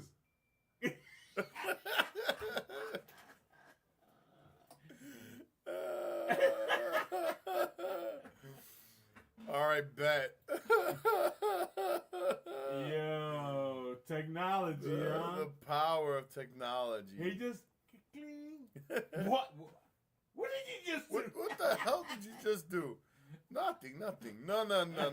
Get your ass over here. No, I didn't do anything. Oh, you did something. Yeah. You did something. Just a little soundbite can create such a... He could have got his ass whooped right there. Yeah, he could have. Oh, man. So let's go into the PBD. All right. And I guess we'll end it there. Yeah, unfortunately, we didn't get to go through all the things that we wanted to go to, but... We have to make an effort to, like, somehow or another figure out all the kinks of the show. We're doing our best. We are doing our best. You know what? It's not an effort that we need to do on top of all the other things. Is that being that we're live here on the show, we need to make an effort to get more teammates. We need more of your help out there because you would make our lives so much easier if there were stories that you wanted for us to share. You can send it to us on our Instagram. If you are somebody that's proficient in making video clips and want to help us out, or if you want to be part of the Paramid team, reach out because we need some help, folks. We need to build a team. What I wish I had, because we have a huge engagement from the Brazilian community. Right. And I thoroughly believe that this community will help us out. Oh, for sure. What I wish I had was a translator. You know. And that's the thing. A lot of these YouTubers now, they're translating their whole podcast into different languages. So, I mean, it's not... Well, let me ask you this. Can our Brazilian constituents who are watching this show in Brazil or in Portugal, because they speak Portuguese, right? Can they go to the YouTube and hit a translate button and whatever we're saying gets translated to them in Portuguese? Is there a language thing? There might be. There might be. Okay, Speaking of Portuguese, you know, I found out because I have a client that is from Portugal. Our government last name is actually very popular in Portugal. Yeah, because our government last name stems from Portugal. Yeah. And it just happens to be that... But he says he sees it everywhere. Oh, yeah, but it happens to be that our lineage, right, at least from my side, is Portugal, Spain. That's just why my grandpa, you remember how my grandpa looked like, right? Yeah, yeah. That's why he looks the way he looks. Because his lineage is from Portugal, Spain. Both sides of Portugal. No, the other side, on my mom's side and your mom's side, it's from an area from Italy. There's my mom's side. Yes. I'm saying my mom's dad's side. On your mom's dad's side, because I was saying that to my Portuguese friend, and you saying my mom's dad's last name is very popular out there too. It's very popular in Europe, but I believe it's more Italian because even the very popular sports car is what? Ferrari. Yeah, Ferrari. Yeah. It comes from that region of Italy as well. Again, our lineage is Spanish, Italian. And then you throw in African, Taino. Right. You know, in the whole mix. Yeah. But it's more, because what was Columbus? He was Portuguese, right? He was an Italian. Oh, yeah, it was an Italian. That went to Spain. That's right, he was an Italian that went to Spain. Where did I think Portuguese? Is Americo Vespucci? He might have been Portuguese. American Vespucci. Anyway. I think he's Italian as well, but it doesn't matter. It doesn't that matter. whole region came to the New World. Yeah, for sure. Those are the first ones. Anyway, we got down to the different rabbit hole here. So let me pull the PPD clip here. So Kurt Weldon is who was the main guest here. And he mentioned so many amazing things about 9/11. It really is what this cast, is about. What we're investigating, what we're holding to the fire, and outside of the theory of Donald Trump being Dexter, the biggest one is the CIA. They are the Dexters because you're tasking the CIA to find themselves. Because they're the deep swamp. Yeah, they're the swamp. Yeah, right. So, and he specifically mentions a lot of things here. And I believe that characters like P. Diddy, characters like Hugh Hefner, and for damn sure characters like Jeffrey Epstein right, took a page from the leader of the CIA, which was who? The leader of the CIA. The one that made the CIA what the CIA is. Oh, you mean the J. Edgar Hoover. Well, he was FBI. Oh, that's true. He was FBI, but yeah, they took a pay. 'Cause FBI, these 3-letter agencies, yeah, they're the same thing. Yeah, they do the same thing. Well, I mean, the biggest thing is because if you go down a deep dive with the CIA, you end up at the OSS. So at the end of World War II, it was the OSS that was the original CIA, but the operations of I forgot what it's called. The OSS was essentially the original CIA. They felt like they needed some intel because they were lacking intel for World War I. So they created this secret organization to do some spying on their countries. But then in the past, when we created a spy agency, it always had an expiration date because they knew that if we gave them too much power, they would go unchecked, and then eventually they would have too much power, and then it could overthrow the government. Now, CIA is the acronym for the CIA is what? Central Intelligence Agency. Yeah. FBI. A Federal Bureau of Investigations. So in my opinion, Federal Bureau of Investigations, the FBI spies on its own people. Right. CIA spies on the world. Right. But the thing is that the CIA, their objective is to spy on the world, but their operations that went from abroad to domestically with things like Operation Midnight Climax and all these other things. Yeah, but they work more on an international level, while the FBI is the domestic precisely. Portion. But the whole thing that the reason I bring it up is that the CIA was supposed to be an organization that gets shut down after a certain period. When there's no war, you don't need it. But they kept it going, and they felt like we should have it going all the time. And the things that they did during times of war, like, spying on other agency or spying on other, countries and doing certain things like, what do you call it, deep cover and all these other things that they do. When that goes unchecked, the hidden hand gets stronger, and they end up having powers like the things that David Grush is saying. That there's unchecked powers that are within the military and they're within our government that not even the president has oversight on. In my opinion, and my followers can criticize about what I'm about to say, but I think World War II never ended.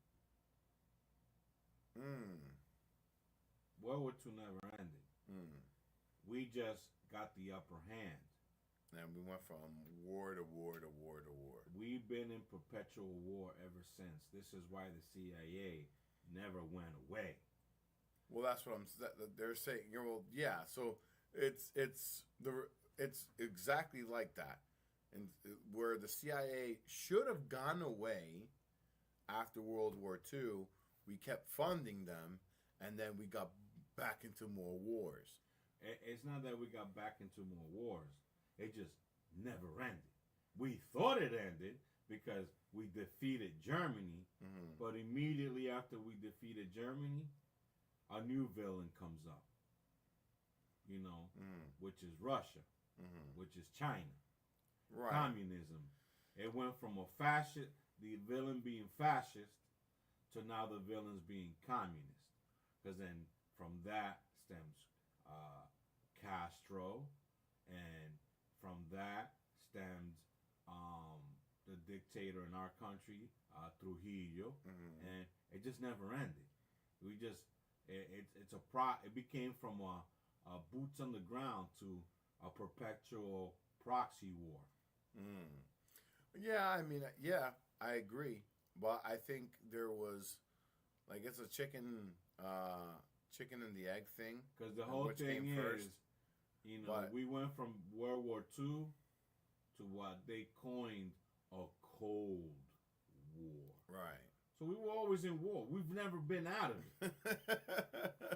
Right. Yeah, that's true. So I think that's the excuse that J. Edgar Hoover used in saying, okay, our time has expired, technically, but we're still at war. We have new enemies now that are, you know, honing in on us. But again, that whole but again, it's just like hypothesis that you have that Donald Trump is Dexter. I could take it a step further. The United States is Dexter. Oh yeah, for sure. Oh, for sure. And that's why we have a lot of enemies in the world, because, you know, we do like Lex Luthor. We cause a problem, and then we go ahead and solve it, and then go, oh, why aren't you happy that we solved your problem? And there's been, in my opinion, there's been the passing down of the villain. You know, like when there's been successor to the villain. You understand? Like the king, he dies, and the prince becomes king. I think it went, you know, from whoever was the king in the underworld of the Dexters of in your hypothesis, and went from whoever it was there. Maybe it was a J. Edgar Hoover or whoever it was. Then it went down to Henry Kissinger, and then it, you know, it's been passed along. You know, and this is the deep state. Right. So here's the clip with Mr. Patrick Bet-David. This guy reveals so much. Kurt Weldon, he reveals so much. I'm gonna watch this podcast the minute I get. Oh my God, it's 11:38. Yeah. So I'm gonna play this real quick, and then we'll move on to the next. The next is The Bounce. Yeah. Hold on. Oh no, this is not it. Hold on. Bear with me. Here it is.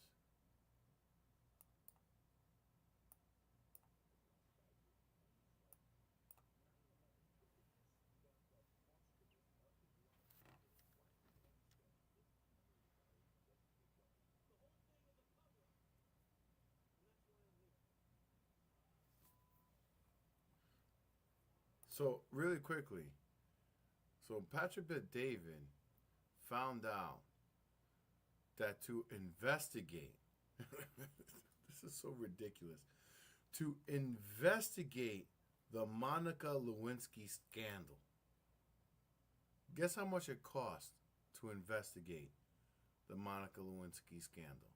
Oh my God. I have no idea, but I could say maybe $50 million. So it cost them $30 million, right, to investigate Monica Lewinsky blowing Mr. Bill Clinton in the White House. Regularly, I may add. Like brushing his teeth. And Monica Lewinsky would say he would go into the Oval Office, drop his pants, ejaculate all over her. On her dress, actually. Well, in the one instance. But that's a valuable dress. That's a valuable dress. But in that one instance, but this was a regular occurrence. You would go into the Oval Office, ejaculate all over her, whatever dress she was wearing at the time, zip up, and say, good job, and continue on with about his day. As if he got like a massage, or he would go in there, she would do his thing, ejaculate, okay, Nice to see you. How much did that cost? $30 million to investigate. And how much did they... To investigate something that the press... I mean, I don't understand this. The president himself is the leader of the world, so they're investigating him on who he's getting blowjobs from. $30 million. Now, he puts... How much did they spend to investigate 9/11?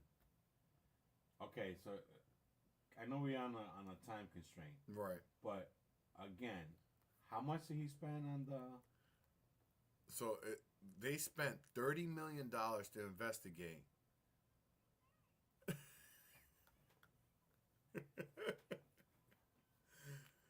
Well, Bill Clinton is... nutted on my leg. All right, let's invest $30 million to see who nutted on her leg. Right. So they invested $30 million in that. How much did they invest in investigating the 9/11 terrorist attacks? He just said $15 million. $15 million. You want to hear something even more ridiculous? How much did they invest in the Russian collusion? That it was a lie. Right. I don't know how much. $32 million. Oh my God. $32 million. What is it? And we're wondering why we're in debt. We're wasting all this money. $32 million on the investigation of the Russian collusion. $30 million to find out that Bill Clinton was nutting on Johnson. Come here, Johnson. Yes, sir. We have to task a special task force to see, because we have a couple of reports saying that Mr. Bill Clinton's coming out of the Oval Office a little bit too happy. What the hell is going on here? Now, what was the name of this woman that did the investigation to find out, to indict Donald Trump for E. Jean Carroll? That was the one that she says rape is sexy. No, not E. Jean Carroll. The one that investigated that he was over-evaluating his properties. Oh, I don't... forget her name.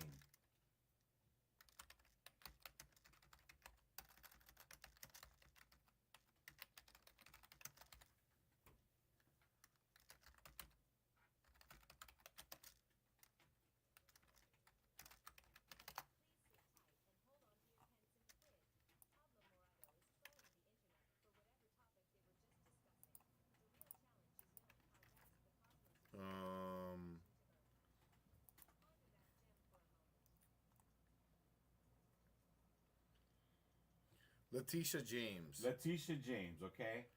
Now, Google how much did Letitia James invest in the investigation on Donald Trump. This is fascinating.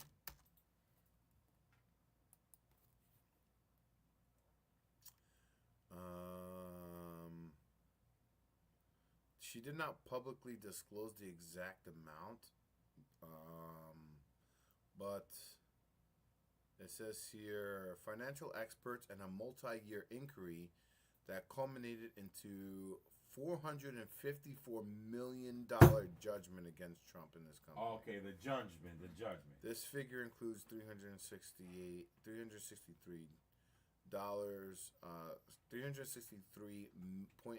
million in disgorgement. Regarding her personal legal expenses provision, state budget allocates $10 million to cover the legal defense costs. Legal matters connected to the official duty of the fund has been contentious, with critics labeling it a slush fund. So $10 million. That's how much they spent. According to, that's what they had for legal fees.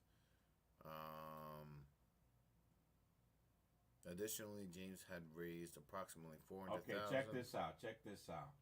The Justice Department has spent nearly $24 million investigating and prosecuting former Donald Trump and his allies, according to the expense report. You kicked yourself out. How? You're not in the... Jesus Christ Almighty! How did I do that? I don't know. You did something. Ay, esta vida. But if you're feeling like, you're a little bit sluggish and you're feeling like things are not going your way, change it up. Try a Brain Boost by Paramid Supplements. Reignite your play with Paramid Supplements. I don't know what happened, but yeah, I mean, $30 million, $24 million, or even $10 million. If you're only spending $15 million to investigate,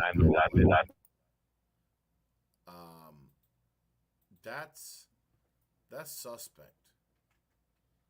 It's like you don't. I mean, you're spending more money to find out who blew the president than who blew the Twin Towers. Does that even make sense? Not at all. I mean, that doesn't make any sense. But listen to the rest of this stuff that the PPD clip is going into. Check this out.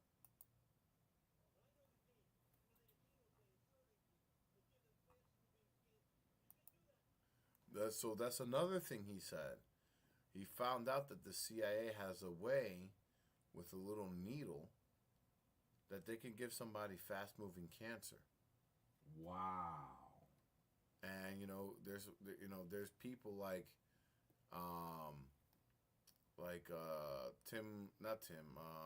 Steve Jobs. Had a fast-moving cancer.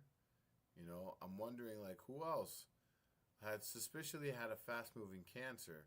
He said that they have like these things that they could kill people with, that it could look like natural causes, but they did it.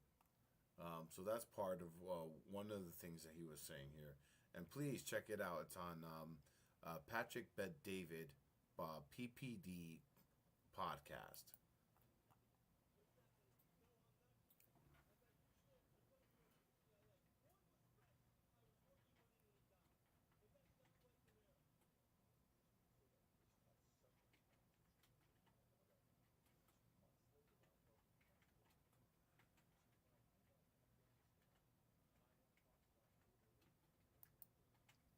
So they were talking about an able danger. Do you know about what is able danger? No.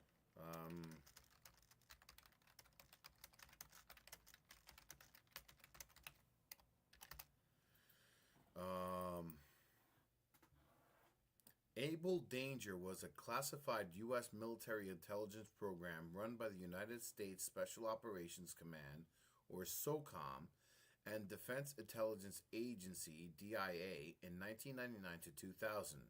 Its stated goal was to identify and target terrorist threats, specifically Al-Qaeda, prior to September 11, 2001.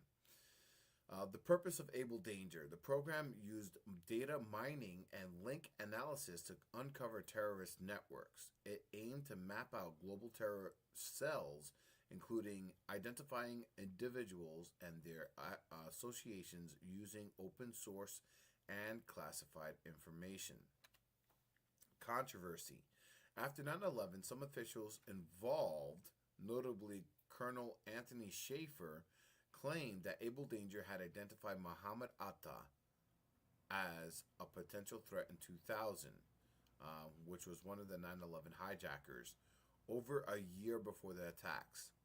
These claims were controversial because they contradicted the official 9/11 Commission report, which stated the U.S. intelligence had no prior knowledge of Atta. The Pentagon acknowledged the existence of Able Danger, but stated that they had no evidence could be found to support the claim that it had identified Atta. Congressional hearings were held, but no formal acknowledgement or correction to the 9/11 Commission report was made. So that's who this guy, Dr. Lieutenant Colonel Anthony Schaefer, was on the cast here. So in 9/11, how many people died? A lot, thousands.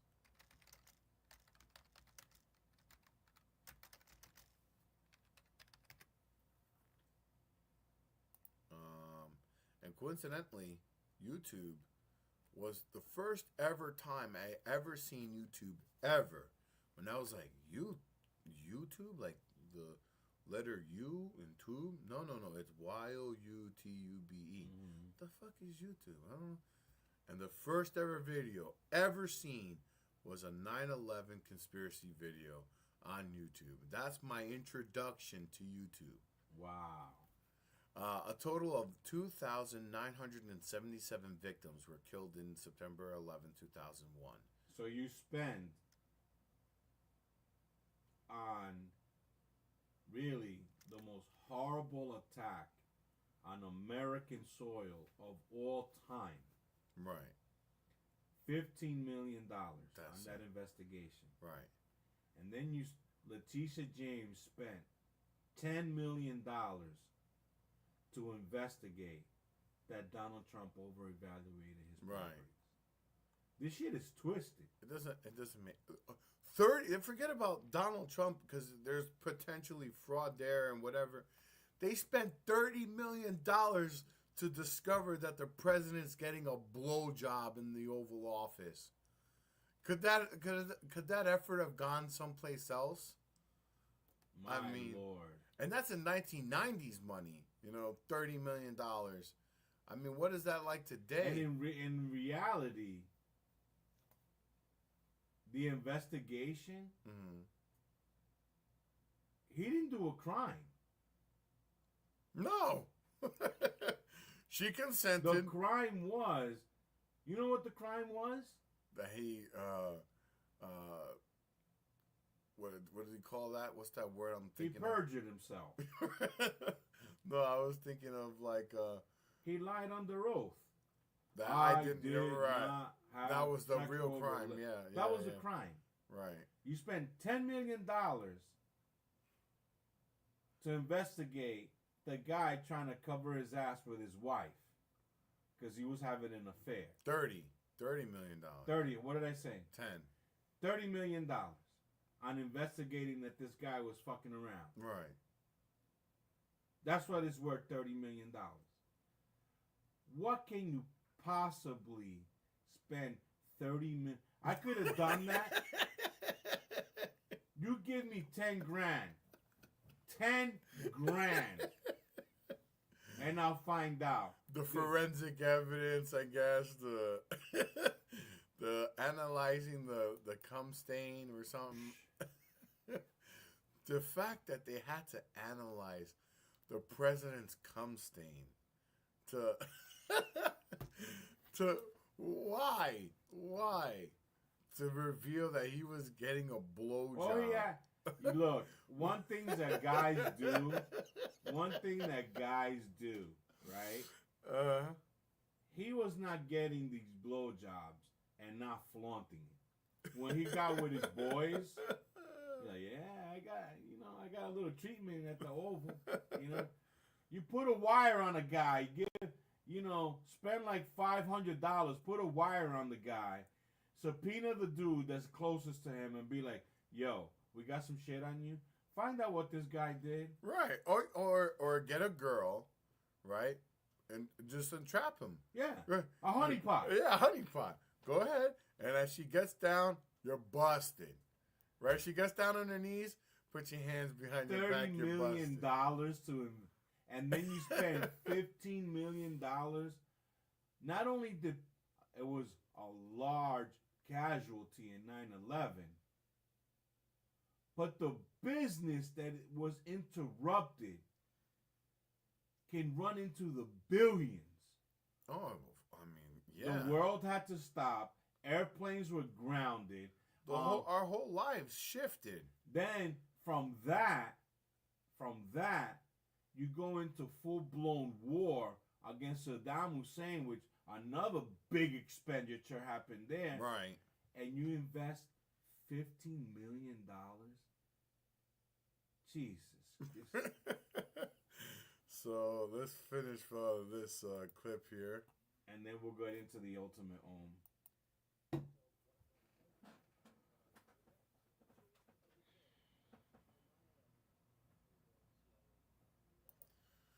Two of the terrorists were on the CIA payroll at the time that they committed the crime. And they invested $15 million, right? To find out that these guys got on an airplane with a frickin' box cutter. Which makes no sense. Is a lie. Right. Is a lie. They were on the CIA payroll. Never mind that who are these terrorists? We were paying them. So it leads me to believe these guys didn't have box cutters. These guys got on board with high weapons, and they did. But well, I mean, if you train somebody, so if you're like John Wick, you can use a pencil as a weapon, right? And it's deadly, and you can hold somebody hostage with a pencil to their neck and whatever. Dude. Right. But dude, you have with a box cutter, I mean, you have a whole airplane of people. Right. Right? This guy holds up a box cutter, right? Let's say for hypothetical reasons. For hypothetical let's do a hypothetical, right? These guys get on an airplane, and each of them grab a person and says, look, we're taking over this airplane, and they take the box cutter and they rip the person's throat with the box cutter, right? And people see blood and, oh my God, right? They get scared. But then they see that this guy takes over the airplane, right?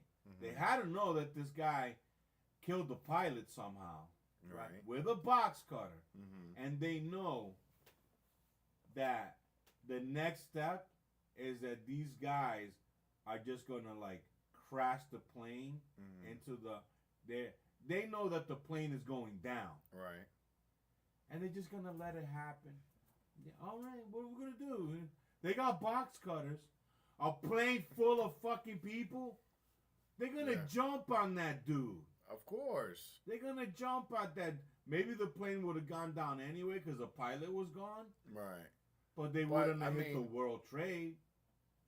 I mean, you would imagine that they wouldn't even have access to the pilots, because I mean, who's really gonna respect I mean, I could imagine a weapon, like a gun, but a box cutter. I mean, there was nobody that was gonna step up. And then conveniently, the airplane has a feature where there's a button that you hit the button and bloop, it goes off the radar. Oh, we lost it. Why would they have that on a plane? Good question. I don't know. It is so much bullshit. I mean, come on. And then one of the things that in Donald Trump's book, and one of the things that Donald Trump has mentioned specifically with regards to 9/11, and that is uncovered in this interview here, is that the World Trade Center was surrounded in steel beams, right? And the windows are really narrow, and the beams are, I mean, they're solid steel beams, right? So logically, you would think an aluminum plane, solid steel beam, the plane will just get crumpled up and disintegrated in comparison to the harder materials, steel. And Donald Trump was questioning, how the hell could that plane have made a hole like that in the building when... What was that? What was that? That was my computer. Go ahead. How could the plane made a hole like that in the building when aluminum is far weaker than the solid steel, and those buildings were designed to withstand a plane crash? They were designed for that. Not only that, but so like logically, if they're you were trying to make the World Trade Center like some kind of wormhole, where the whole entire airplane disappears inside the freaking World Trade Center, right? And then it doesn't come out on the other side, right? Not only that, but a fire on top, right? The fire is so great that it melts the beams. They say that what happens is that they melted the beams on top, right? Which then the weakened beams on top then collapse onto and then causes a pancaking effect. Right, but it doesn't make sense. It in my opinion, to fall straight down like that, like an implosion, you would never see that. It's a demolition. You only see that in demolitions. Yeah, I mean, but I mean, let's be honest. And then there was so much shit. One thing that really they even saw people, firefighters. I've heard things on hearing explosions and things. Firefighters were like coming out with gold bars and shit like that. I mean, come on. Yeah. This is so one of the things that really hit it home was where we used to live in Jersey City, right? In I don't know what you call that, the crack house, that house that we used to live in the Monster House. The Monster House, right? Right across the street there was a fire station, right? And there was a massive accident. A guy wasn't paying attention. He was driving extremely fast, drove right into the building, into the firehouse. The car was crumpled, and the guy dead on impact, right? And that was a brick building with a car.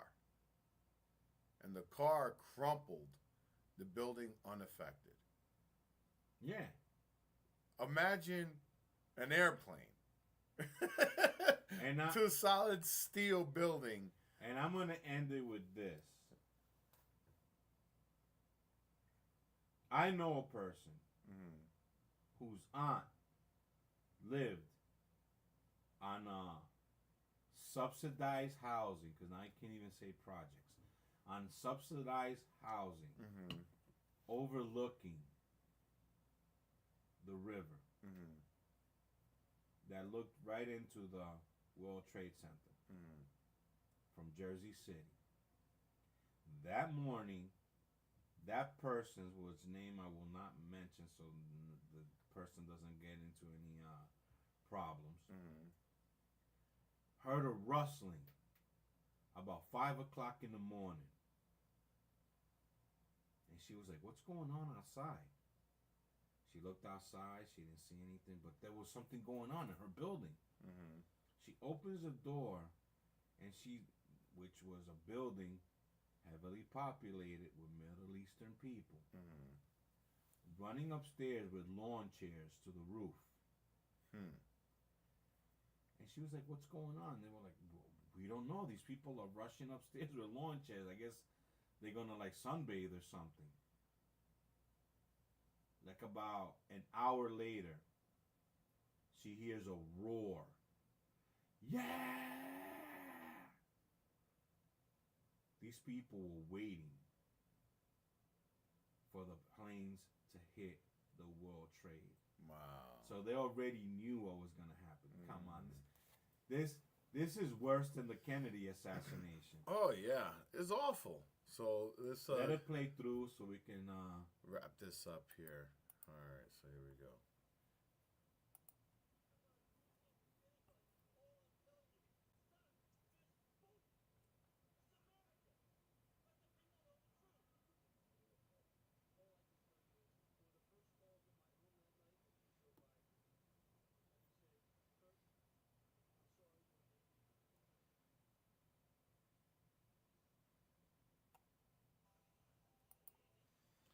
So please go watch it. Patrick Bet David's podcast with Kurt Weldon, very explosive. Lots of new things get revealed in that podcast, and very eye-opening. Very, very eye-opening. So with that, it's time for our last segment. Before we get to the last segment, I want to apologize to my audience for the quick cast, but even though we made it a quick one, we are at 2 hours and 22 minutes. Unbelievable how time flies. By your time period, it's already 12 o'clock, so we gotta... Yeah, I mean, this is... We need a team, folks. If you're out in the Western Massachusetts area and you want to be part of the Paramid podcast, reach out to us. You never know. You might be part of our team because we need a team. We're growing. We're becoming a bigger podcast. And we need to have, before we get into the Ohm segment, we absolutely need to play this.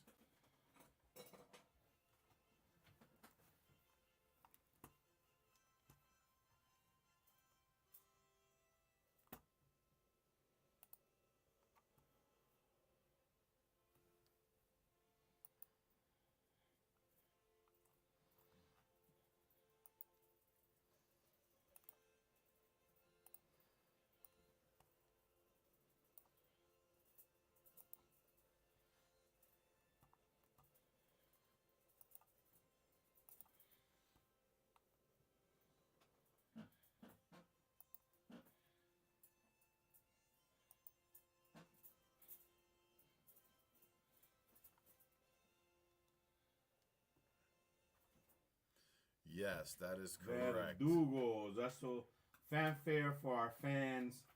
Thank you so much for supporting the show. We crossed over to 2,000 followers. So we appreciate all those that are following. Muchas gracias, muy obrigado to our Portuguese and Brazilian fan base. Obrigado. Necesitamos ayuda. I don't know how to say that in Portuguese, but necesitamos ayuda con este cast. And before, really quickly, I mean, it's only a 30-second clip, but can I please do one? Are we going to hell? Because we haven't done it in a very long time. Okay, you gotta be fast because I gotta move. I gotta motivate. Of course. It's just one. Are we going to hell? So let's go into Are we going to hell? All right, here we go. You ready? Let's do it. Remember, you cannot laugh. Okay. And this will be the tiebreaker because we're at 1-1. So the tiebreaker is whoever laughs at this video. Technically, this show is not fair because you're already privy to the video, so you can hold. You know what's coming. Well, I mean, this is usually it's self-inflicted anyway. All right, so let's do it. All right, so here we go. You cannot laugh, folks. This is Are You Going to Hell? If you laugh, you lose. So.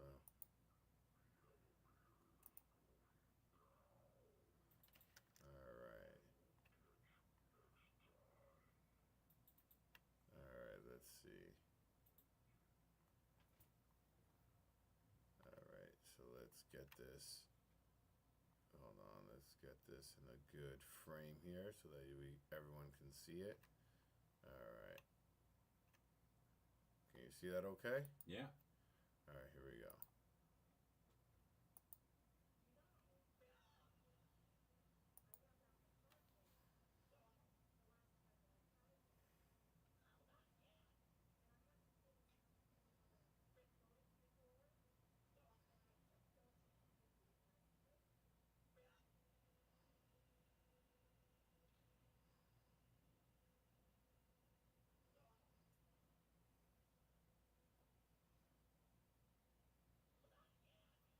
The suspense of it all.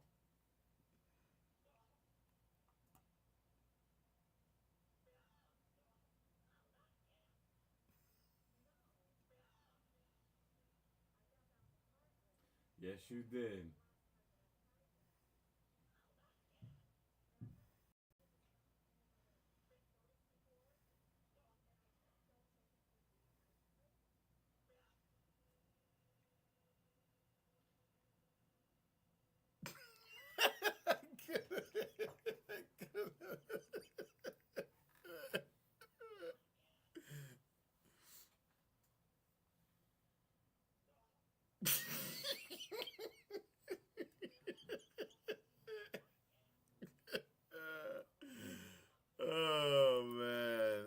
self-inflicted. You self-inflicted yourself. Oh, man.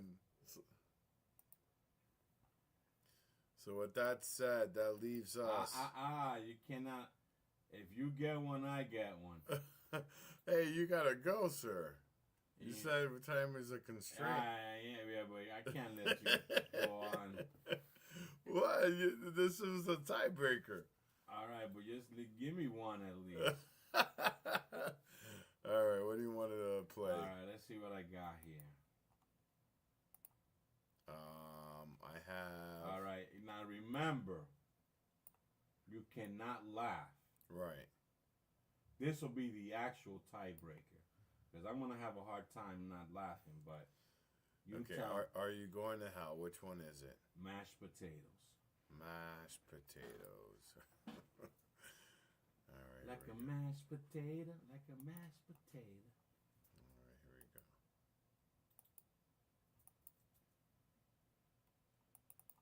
Come on.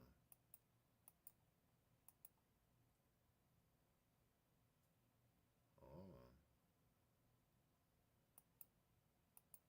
You want me to share it? Oh, there we go. It's a real simple video. You gotta start it from the beginning. You gotta start it from the beginning.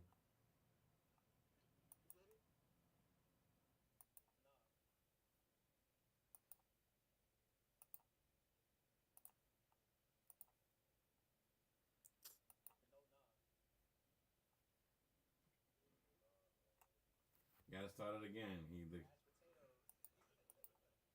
The question is, before you started, he asked him, it's a joke he's telling him. What do you call a door with no knobs?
Listen.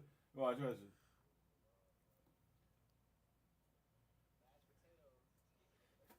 He's like you got the joke. You know what those are called? Those are called anti-jokes. We used to do them with my cousins all the time. A good anti-joke is you get everybody in the room, right? Let's say you're out with your boys, right? You're out with your boys. You have, let's say there's 4 of you, right? Out of the 4, 3 of the boys are in cahoots, right? You tell them that you're going to say this. It's not funny. It's not a funny joke, but we're going to make it funny. And I want to say the punchline. Everyone's going to laugh. And then this guy, we know he's going to laugh along with us. And we're going to ask him, why is it funny? So you say the joke. There's a bunch of them. They're just like that. You know, what do you call a doorknob with no knob? Or a door with no knob? Mashed potatoes. And everybody starts laughing. And the guy starts laughing, and you go, you get it, right? yeah. You understand? Yeah. Explain it.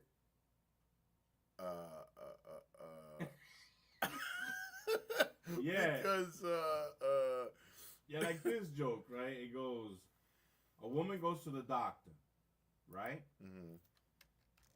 And the doctor says, how you doing, ma'am? How are you doing with your chemo and your cancer? How's the chemo, and the hormones that we're giving you? How you dealing with it? She's like, well, the chemo's tough. It makes me weak and, it's hard. But those hormones, I'm getting hairs like I never got before. The doctor goes, well, those are the side effects of the hormones. But is there like a particular region of your body that is, growing more hair than usual? She says, yes, on my balls, doc. On my balls. No, that's a good joke. On my balls, doc. On my balls. And with that said, let's get into the ultimate ohm. All right, so here we go. Where's my song clips when I need them? Here we go.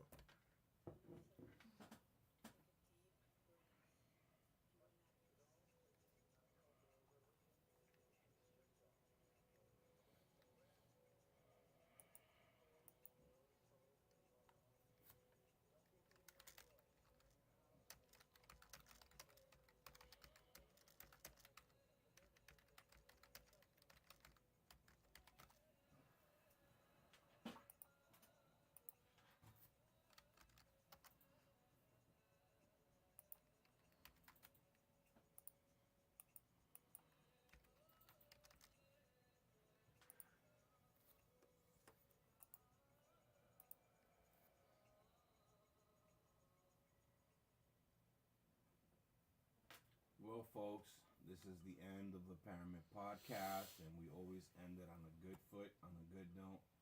Want to wish everybody a very happy weekend. Summer's coming, so I hope you guys are prepared to being out in the sun, enjoying the activities that summer has to offer. But remember, always be safe. No drinking and driving, not doing anything reckless. Remember, I heard something very horrible happen in my region. A little girl was killed in an accident. The guy was driving too fast, and he ended up striking the girl who was in one of those little carts that, those battery operated cars. He struck her, and he fled the scene. He got caught, but summer is an outdoor season. Be mindful of your children. You might be in a place where there's no cars, but be mindful of your children, because you cannot at trust all time. You cannot trust people on the road. People are busy, people are rushing, and then there's kids that really don't, give a crap, and they start speeding around. And vice versa, if you're driving on the road and you see a ball rolling in the street, just wait a second. Nothing is more important than protecting the life of the young. There's no reason at all to speed. It can just lead to tragedy. But again, I hope everybody has a fantastic weekend. Hopefully it doesn't rain over the weekend, so that way you can enjoy your weekend with your families and your friends and have a good time. So, we are here at the last segment of the Paramid podcast, and we always end it with an ultimate ohm, so that we can produce good frequency, good vibration, good energy. And the way you can provide that is by expelling all the negativity that we receive through the media, through social media, through gossip, and all the toxic stuff that is in the ether. We got to purge ourselves from all those toxicity and toxic comments and things that happen around the world and all that stuff. And we do that with a prayer and an ultimate ohm. So let's bow our heads as we go into prayer. Take a deep breath. Holy Father, fill me with your divine light and overflowing positivity. Grant me the strength to radiate love and joy in all that I do. Guide me to attract positive energy and repel negativity. May your presence uplift my spirit and bring hope to those around me. Amen.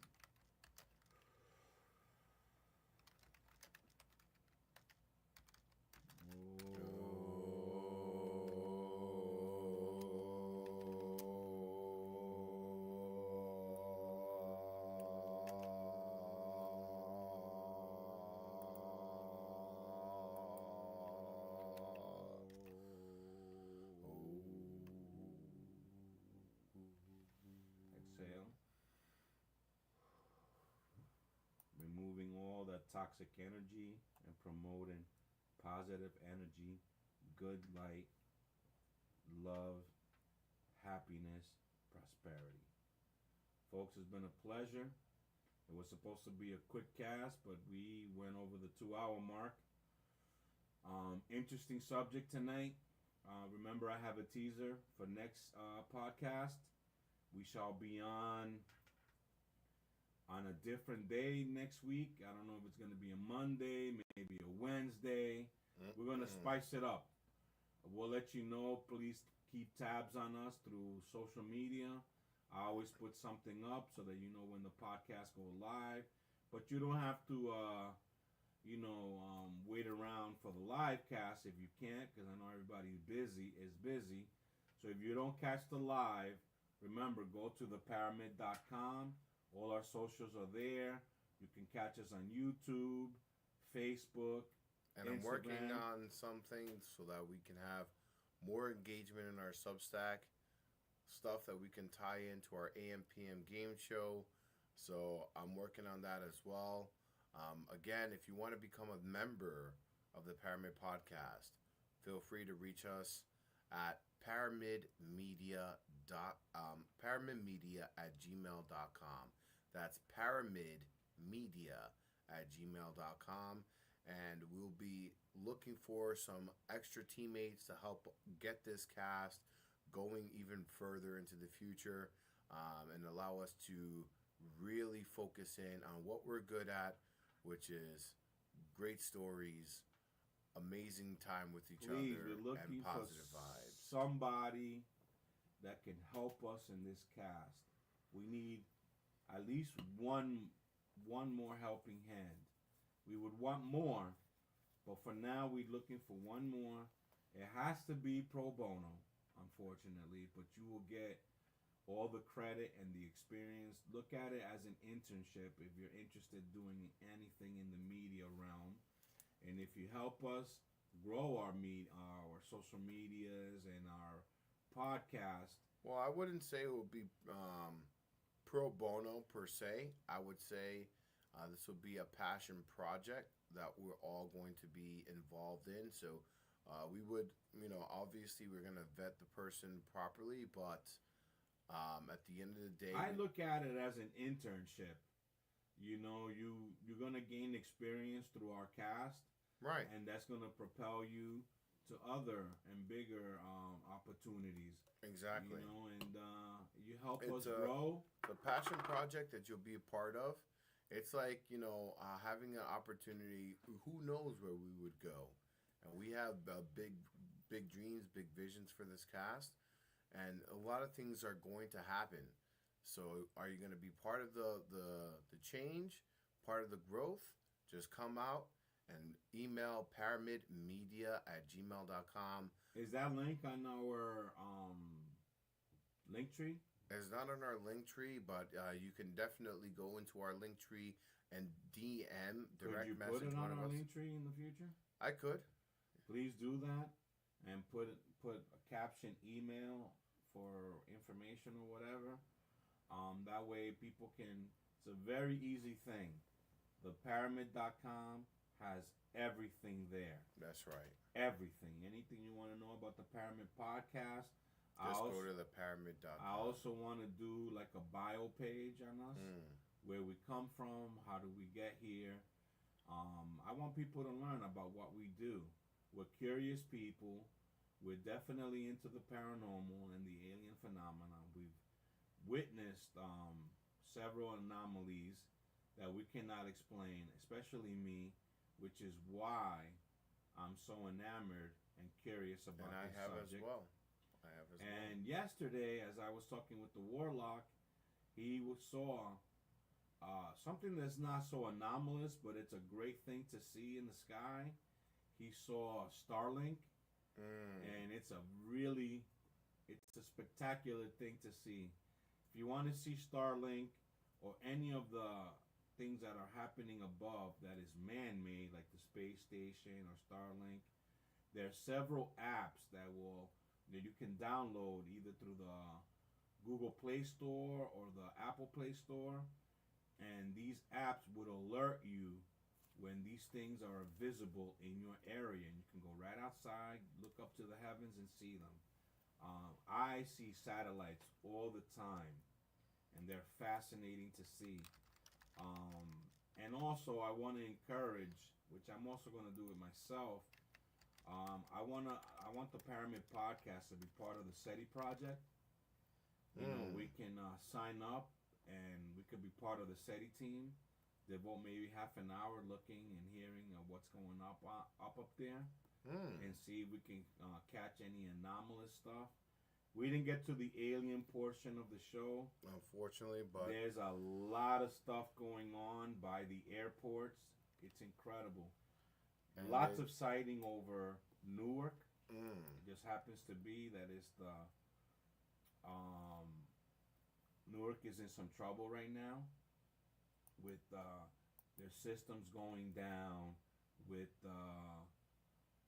blackouts and a lack of workers in the tower. But again, please join our cast. Please be part of it. We encourage you. This is a lot of fun. If you want to indulge in our conspiracies and our curiosities and our AM PM game show, it's about curiosity, laughs, and serious information. I want to bid everybody adieu, and remember, if the universe is infinite, then so are the possibilities. And the paranormal is all around us. You just got to look closely, folks. Keep your eyes to the sky. Until the next time, I'm Anesto Morado. And I'm Pablo Morado. Peace. But remember, you do it like this, not like this. This means we're paired. This, we're separated. It's like this. Peace. Peace.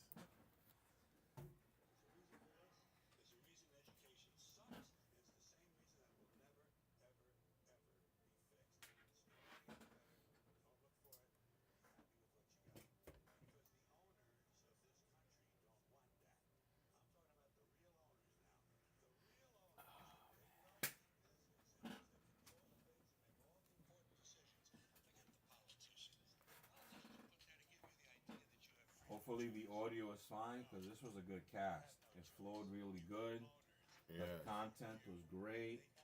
We flowed. I think we're better under a time constraint than us just babbling along. So I'm gonna get ready.